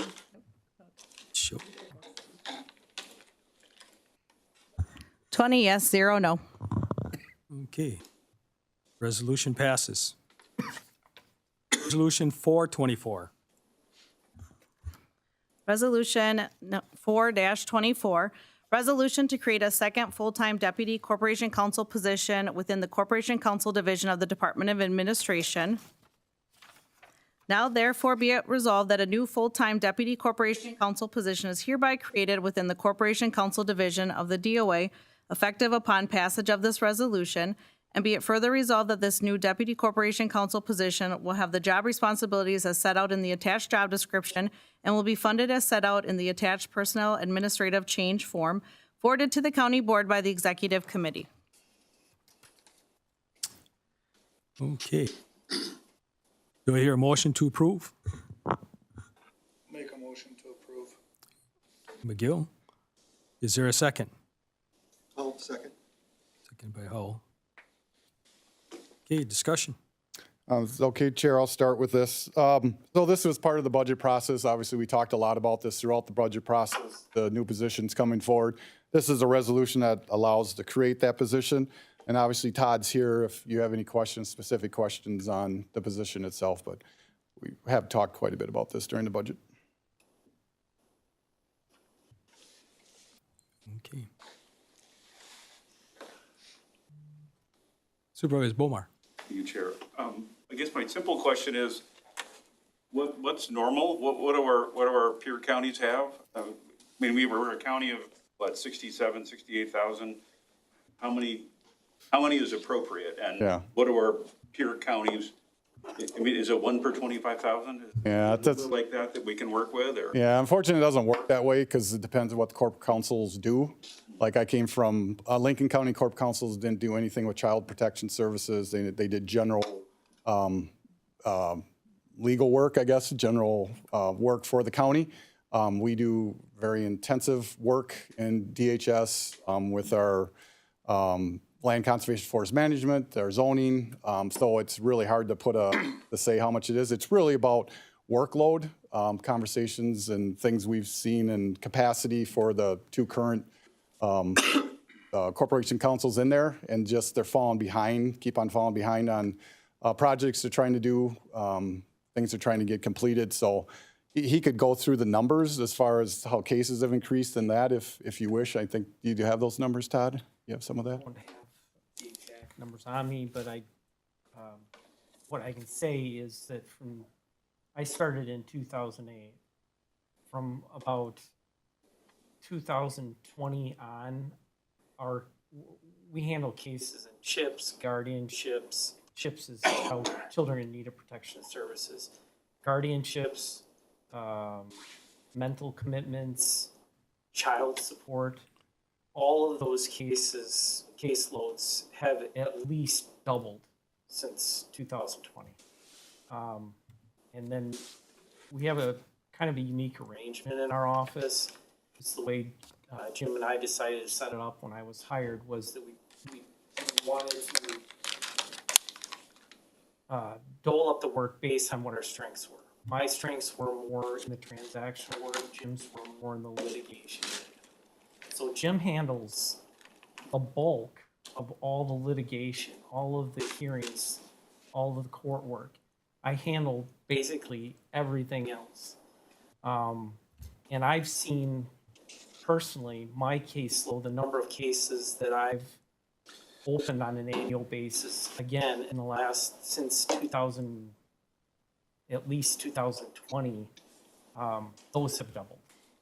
So we're both just trying to keep our heads above water. And there, I mean, as I indicated in my statement of explanation, there's a lot of different factors that go into that. A lot of it has to do, some of it has to do with population increase. There's just a bigger demand for services. In terms of our guardianships have tripled this year. I'm not giving the numbers, I might be off a little bit, but we did roughly 20 guardianships last year in 2022. In 2023, we did nearly 7. The baby boomer generation is getting older, and it's the biggest generation, so we're only going to see that increase. So we're just, there's a larger demand for services, and then every time we create a new program and hire more employees in different departments, every initiative that goes through this county ends up in some fashion or another in our office. So it touches us. It's to different degrees, obviously, but it's just becoming harder and harder to manage everything. And this would allow us to better distribute that workload. And I believe it was 2 years ago, we had subcontracted services that we were contracting some zoning work out that would come back in the county, wouldn't have that contracted service. So we'd be able to keep that in-house. Supervisor Teuteberg? Thank you, Mr. Chair. I can speak from personal experience, having worked with Corporation Counsel, especially in child protection. They do yeoman's work behind the scenes, our ADRC and our human services, especially when it comes to CHIPS petitions, child in need of protection and services, and JIPS petitions, basically court rulings to protect children and juveniles. And so they do a lot of work behind the scenes, especially in that area. And so I can't speak highly enough of the work our Corporation Counsel does. I just wish that we could approve this position without another lawyer. That being said, thanks for your work. No pun intended. Yeah.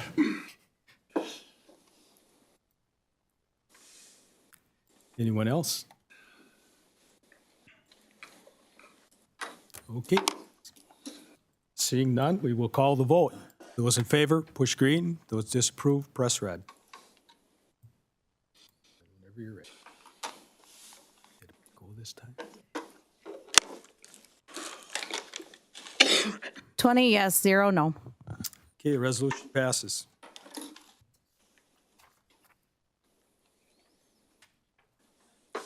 Okay. Go into ordinances, so we'll go to number 5, which is 11-23, ordinance 11-23. Do we need to read? No, this is just a second reading. Be the second reading, so we will be voting on this one. I would seek a motion to approve. Peterson.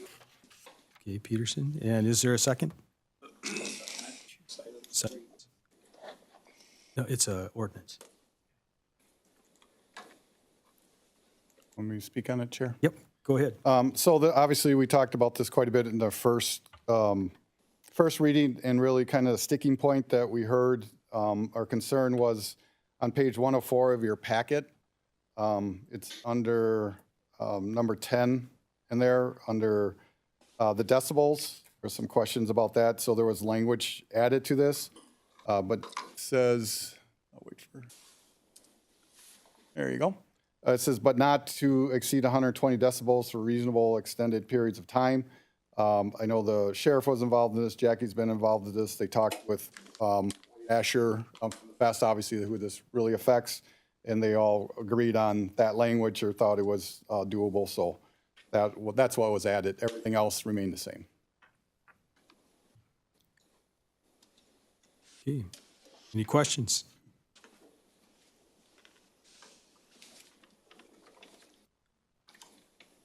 Okay, seeing none, we will call the vote. Green to approve, red to disapprove.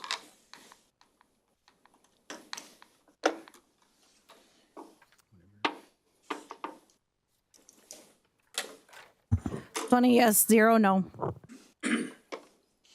Okay, ordinance passes. Number 6, ordinance 1223. Again, this is the second reading. There's been no changes to this. Tyler's here if you got questions for him, but he did a pretty good job with it the first time around, but obviously, if you have any questions, he's here. Question. See the motion to approve, Later moves. and is there a second?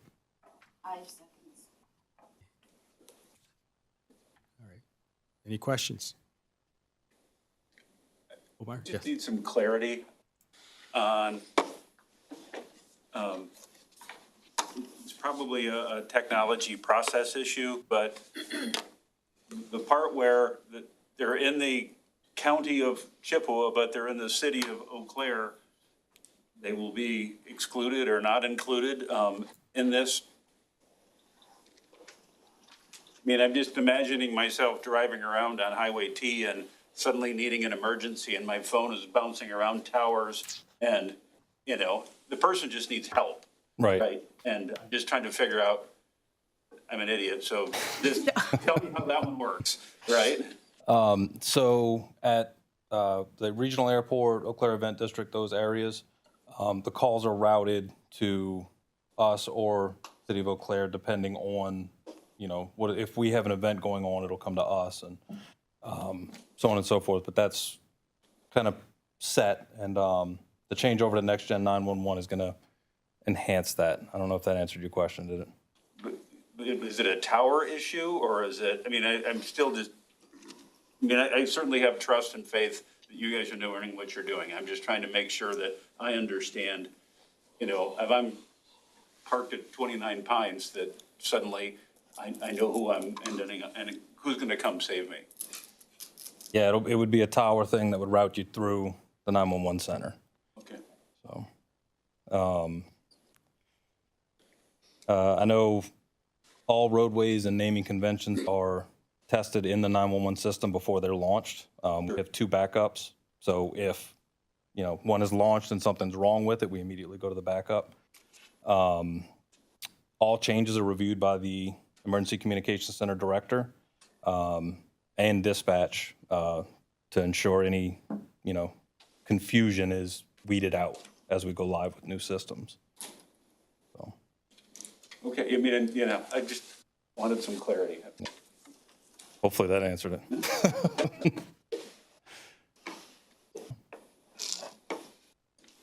Any other questions? Thank you. Thank you. All right, then we will call the vote. Green to approve, red to disapprove.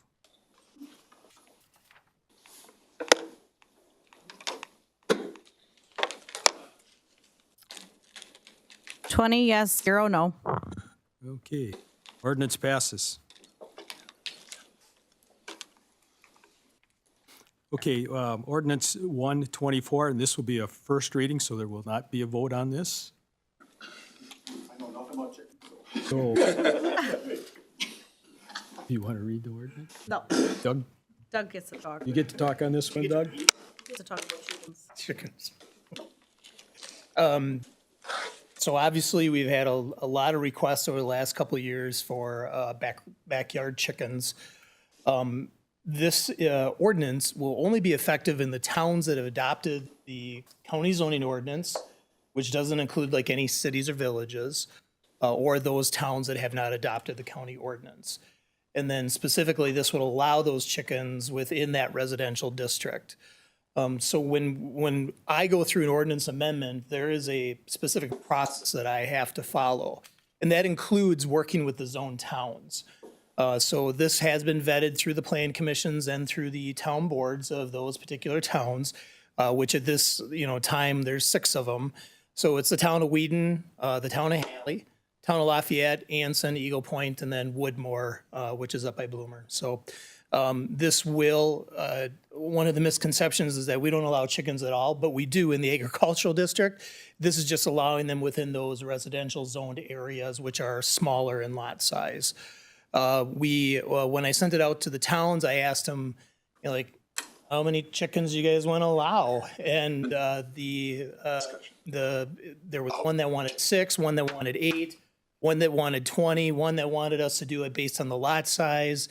So the original documentation that I had submitted back to the towns after I figured out where they were at was limited to 8 chickens. During our public hearing process, we decided to pull that out of there and let the towns deal with how many chickens they want to allow, okay? The thing that we are going to regulate is we will regulate the structure in that coop, and we will also regulate how close the coops can get to a well, because there is an NR 812 setback, and we put that into the ordinance that if you have more than 6, you have to have at least 50 feet away from that well.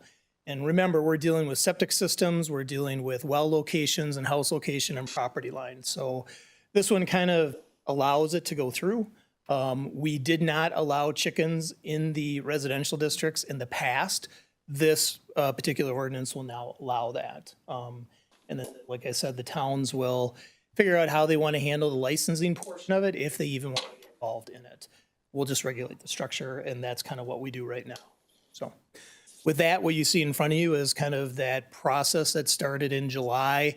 During the building season, I kicked it out there, and then we picked it back up in October, November, December, and this is the final version that was sent to the towns, and the towns do not see any issues with it as it's written. You cannot, as a county board, change the ordinance without the approval of the town boards. So we try to work through this in the beginning so that we don't have any issues on the backside of these ordinance provisions.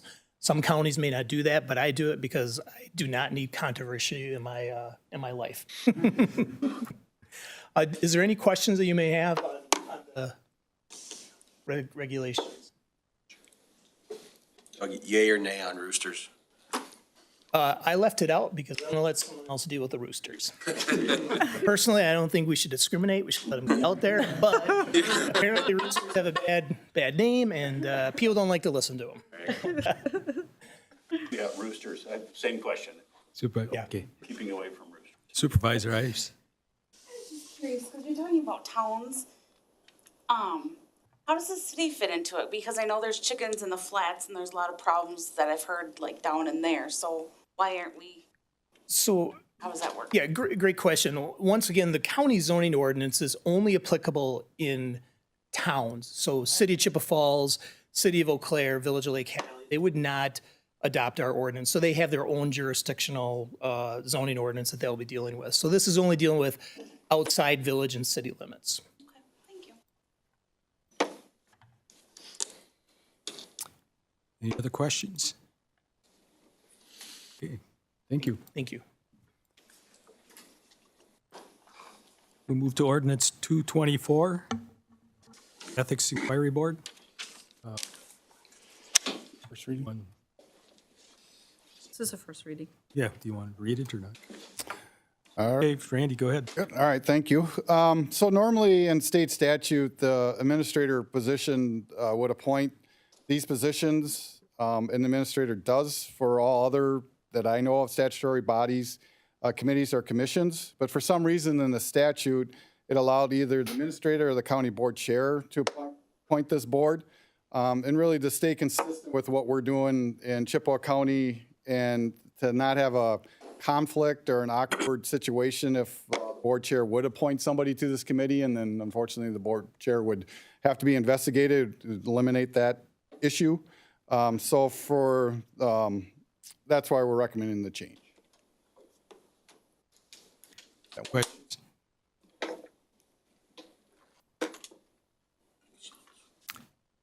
Supervisor Seidlitz? I appreciate everything Randy does and everything he does, and think he does a fine job, but I just question why we have to switch it to the administrator, because back when COVID was going on, we had the problem with giving the health inspector too much power, and the taxpayers came out and kind of came up in arms. I just don't see why the board chair cannot handle this, if there's a problem within our, realms here. So I guess just to be clear, the chair would be appointing somebody that would be looking over them to investigate them if they did something wrong. So that would be, I would consider that a conflict personally, but that's the reason for it. And I have authority through statute to do all the other, but I understand what you're saying, but that's the reason.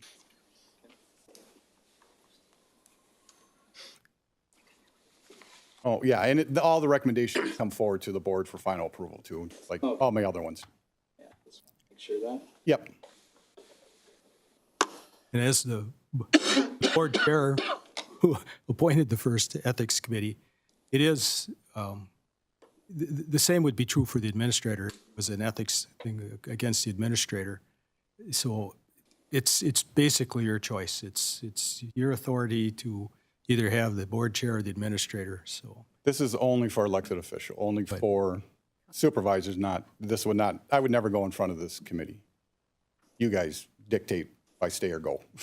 Well, I would never go in front of it. But you're right and you're wrong, because you're right in that particular issue, but the particular issue is the board does determine, your employment. So if the issue came forward, it would then also, that would be coming back to the board. Yeah, I'd go to the board, but it has nothing to do with this ethics board. Right. Anyway, this is first reading, so something to think about. Yep. If you got any questions, please let me know. Okay, any other questions or comments? Move on. Number 9, ordinance 3-24. There is a request by our clerk to waive the second reading. So do I need a motion to waive the second reading? Later makes a motion. Okay, motion to waive is made by Flater. Is there a Second. second by Schmidt? Any further discussion? We gotta push the buttons. Okay, green to approve, red to disapprove.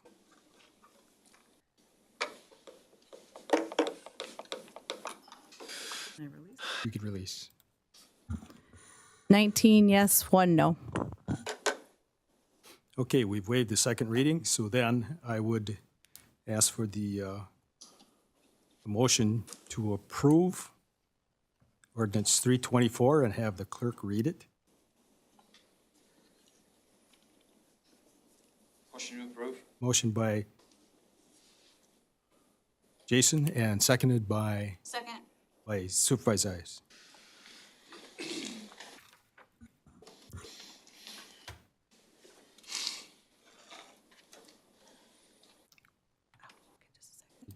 You got it up? Yeah, too many things. Trying to get it up. Trying to do two things one time. So this is just amending the ordinance that we have right now. Somewhere along the lines, when I was reviewing some of the language in Chapter 2, I saw that our ordinance was not matching up with what state statute says.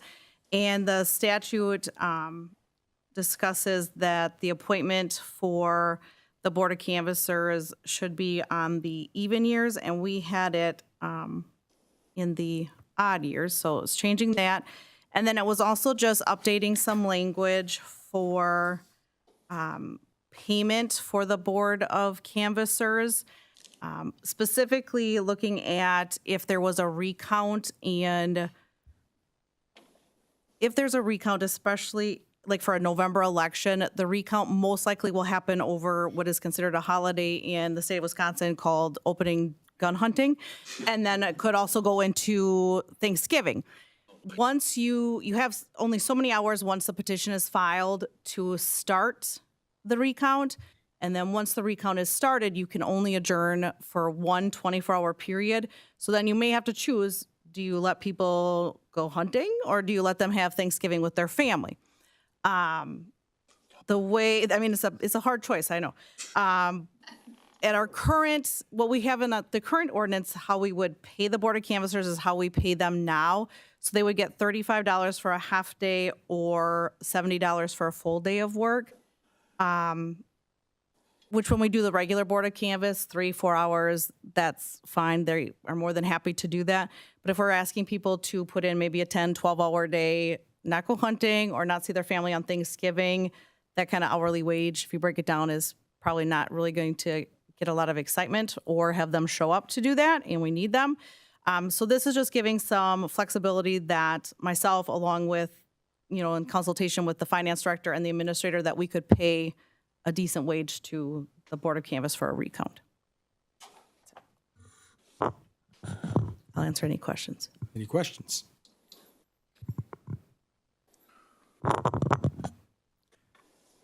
Alrighty. Seeing none, we call the vote. Green to approve, red to disapprove.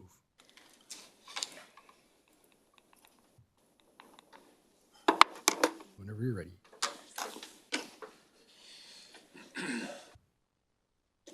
Need a new button. 20 yes, 0 no. Thank you. Ordinance passes. Number 10, new HIPAA policy, second reading. Tony is going to go on that, and I would seek a motion to approve.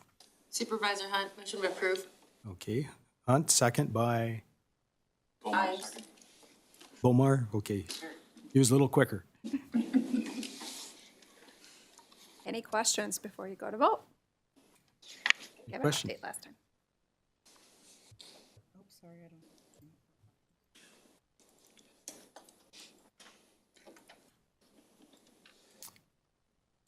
None? Okay. I see no questions, and green to approve the HIPAA policies and red to disapprove.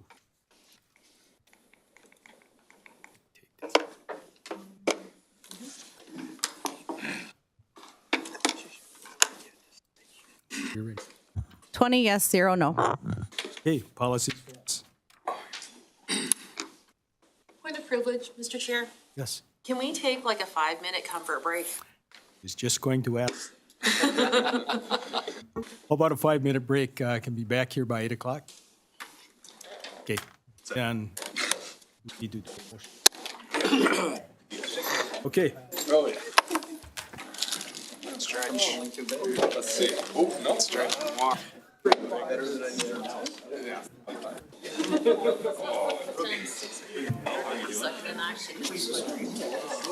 All four. He's very good. Andy. Switch over to that camera. It's slow right now. Switch over to that camera. Break it up a little bit. That is the camera. Good. Getting a little busier. Next weekend, I believe we have. There's all kinds of options. It's late. It grants for That comes up. they did one on the Spring. staff, too, But there's a risk here. holiday was our biggest time, but now It's a good thing. It's a good thing. Everybody's holiday out. Oh, I mean, It's going into the dark season. yes, So yes, that's Four. it's in there. That's basically why the grant is. With winter snowfall and everything. Yeah, we're testing The it. one in Owen is pretty cool too, is when it's, and you've been in one at Chippewa. 60. Hold it. That was what I did. 70 maybe, so I'm lucky. It's about- You should have like, extra play up one party. They, Mike is talking It's about. also that the city can use it. There's no restrictions on it.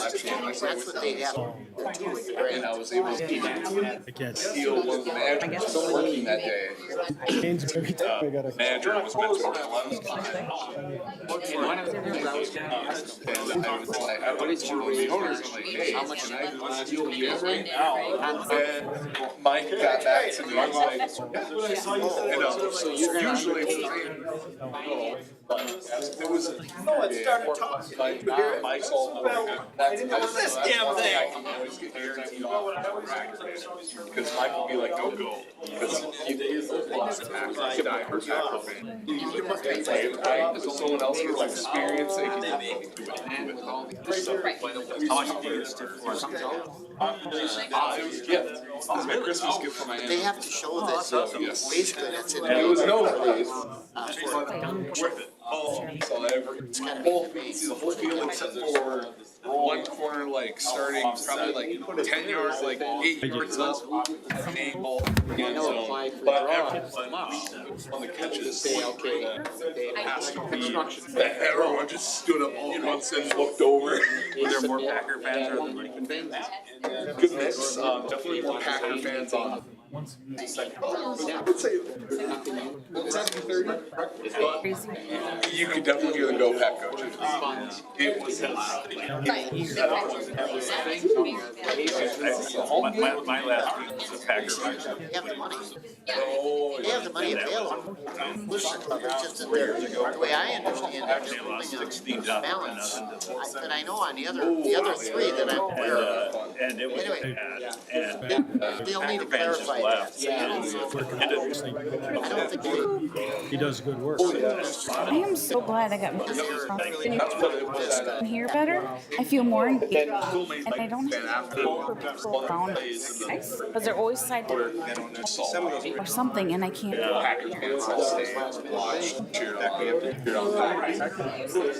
Not for this. That was a great game.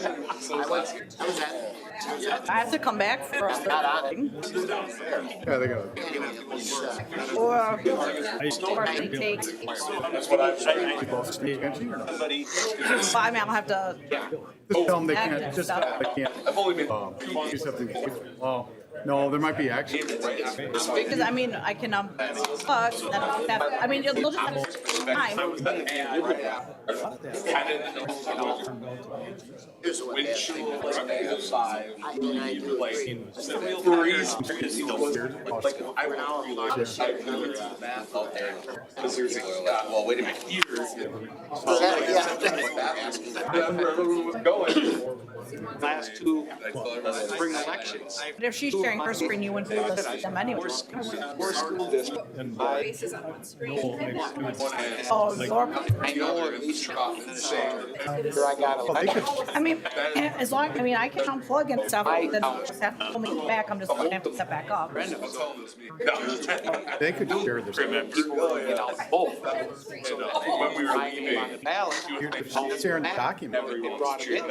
Some of the other townships. I thought you could always see them on the side. They didn't really have anything. Oh, yeah. Well, if you're sitting right there, I can, It's a big paint. That's what, now this year we're gonna have. not really, just that, he's just gonna be out of here, but I just have to be patient, I don't. I wish Will be much yeah, the 5 owners yes, it was Everybody back, missing something. I think you're not.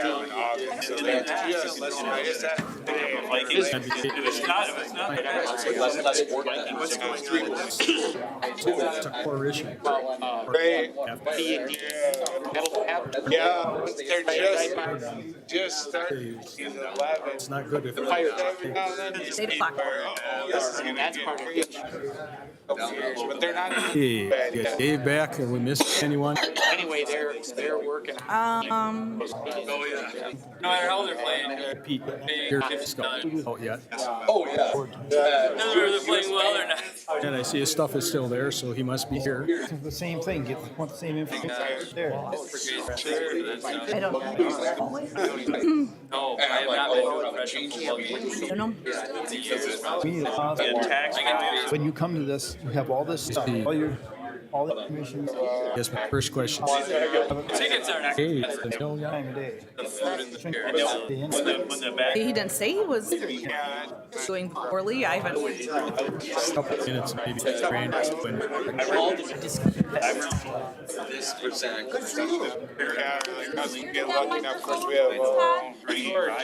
I don't know. I gotta watch over. Yeah, you gotta take care of it. I need help. Here it comes. Really. You know, your lady. Thank you. That's for sure. Cover club. That was the best part of the whole meeting. Best part. Hands down, Ken. Old age, Ken said thank you. I bet said welcome.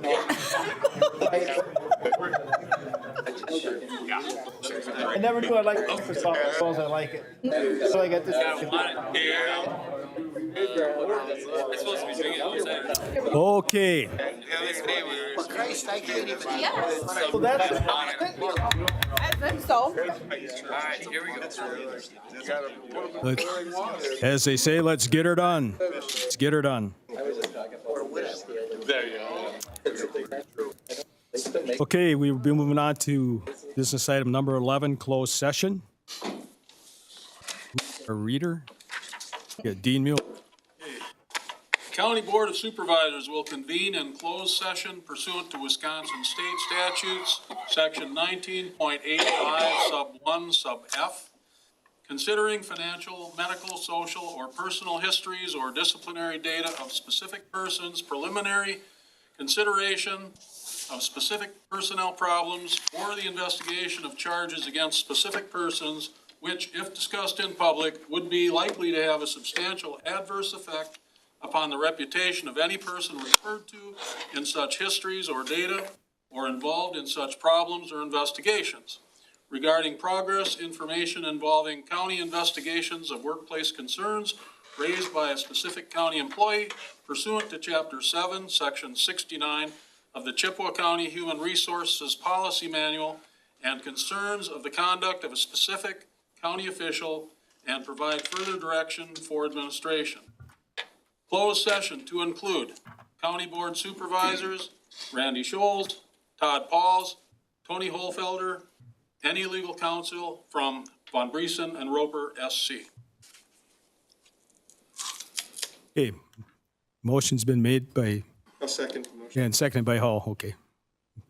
Dean Mueller and, okay.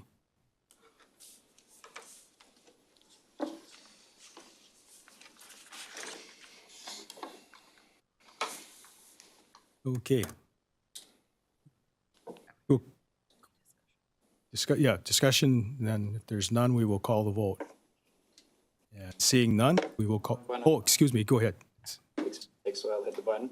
Yep. Yeah, I'm totally against going into closed session. I think we've been in it 3 times now on probably the matter that I'm assuming it is, but, this closed session stuff, people are getting sick of us going into closed session all the time, and I say leave it in open session. Okay. Any other discussion?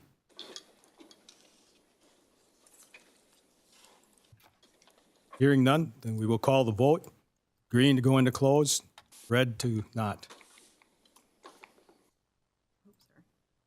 Oops, not red. Now it is. Okay, push your button again.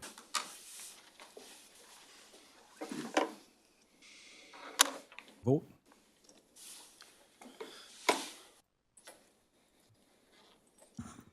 $15 yes, 4 no, 1 abstain. Okay, closed session.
Andy, unplug.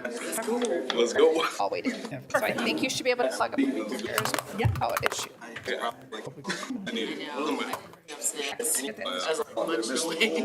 Anyway, that's a plus. Oh. She's gonna spin. I'll be back. I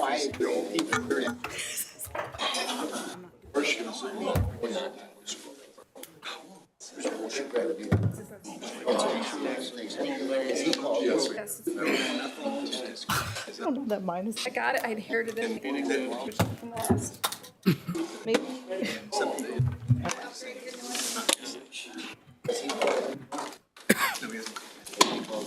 You know, when you become a politician, you don't think a couple things to say. Really?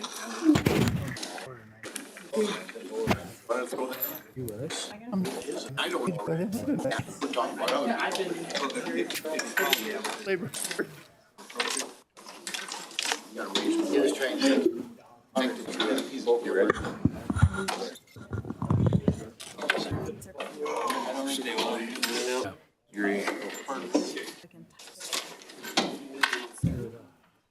Is there any way we can start the motion?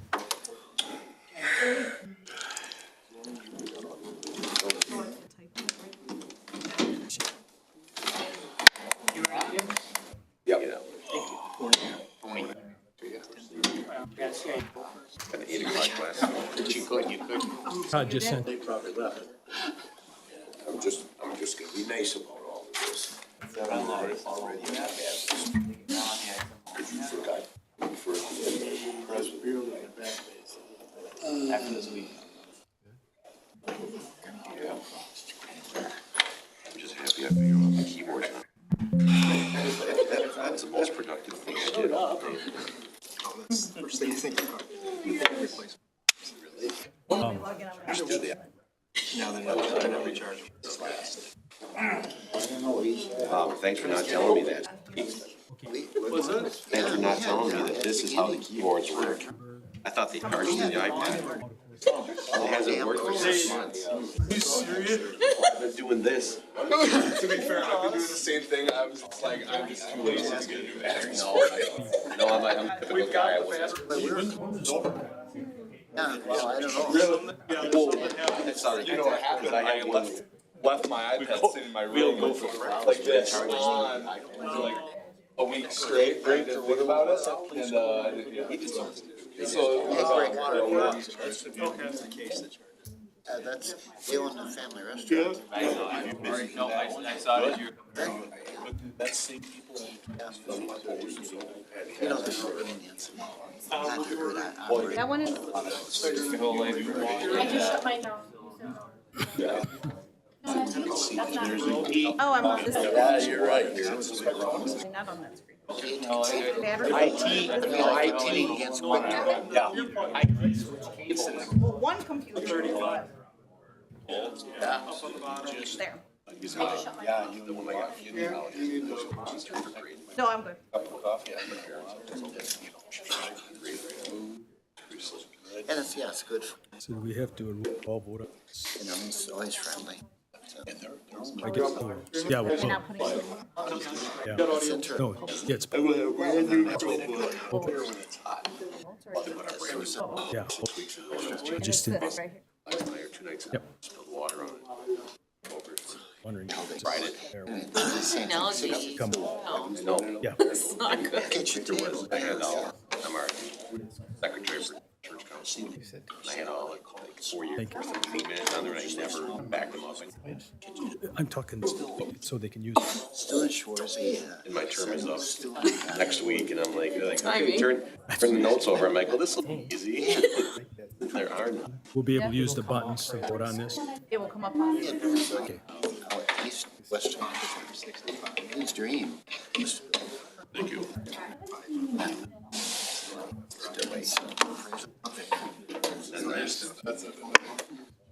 Be able to do that. I don't know, everybody.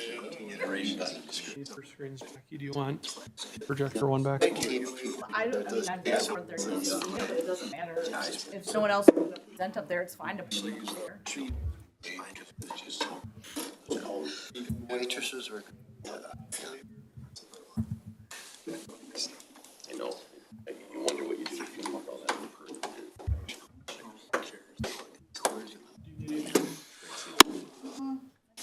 62. Well, online, just didn't have that. Really? You know, some still come up tomorrow. Restaurant. Maybe.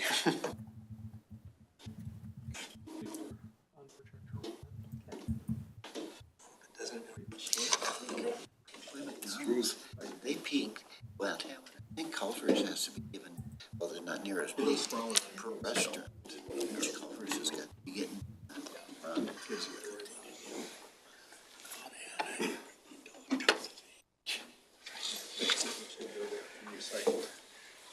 Are they recycled? Shoot, I don't know what to say. We ready?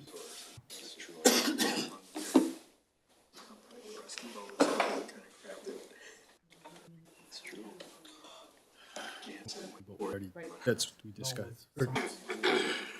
Oh. Yeah, yeah. They said he do like a take back. The motion we made was coming back in open. And the motion. We can take Fairgrounds, yep. Okay. Okay, we're all set? Okay, so I would seek a motion to approve the, or, I'm gonna state the motion. well, state, okay. I'm gonna make the motion. I need someone to make the motion, and then we can vote on it. Omar moves. Omar moves, and who will second? Later, a second. Later will second. Just state the motion. Oh, state it? Yeah. I need to read it? Yes. Given Sheriff Hake's decision not to present himself at an in-person interview with the board investigator, Sheriff Hakes has not cooperated with the board's investigation. I move that the board direct the investigator to complete the investigation and prepare a report, wherein the board will treat Sheriff Hakes as a non-cooperative, and the board will not consider further information from Sheriff Hakes regarding this matter. Now I need a second. Second that. Later seconds it. Discussion.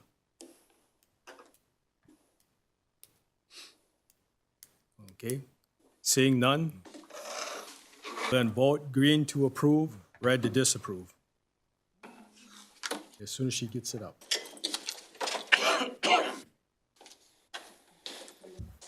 Okay.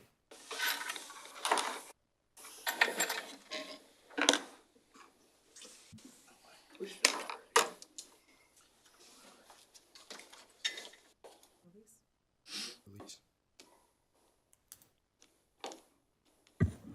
18 yes, 1 no, 1 abstain. Okay, motion carries. All right. We concluded our agenda. I would seek a motion to adjourn. Erickson will make that motion to adjourn. Romeyer seconds. Oh, listen, well, we gotta push the button again. You wanna go home, push the green button.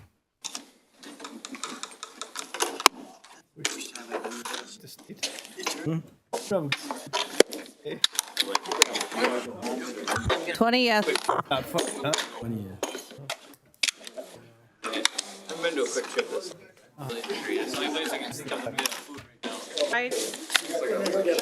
I know. Right? You know what I'm saying? I sleep real well. Clean up. Guys don't need to.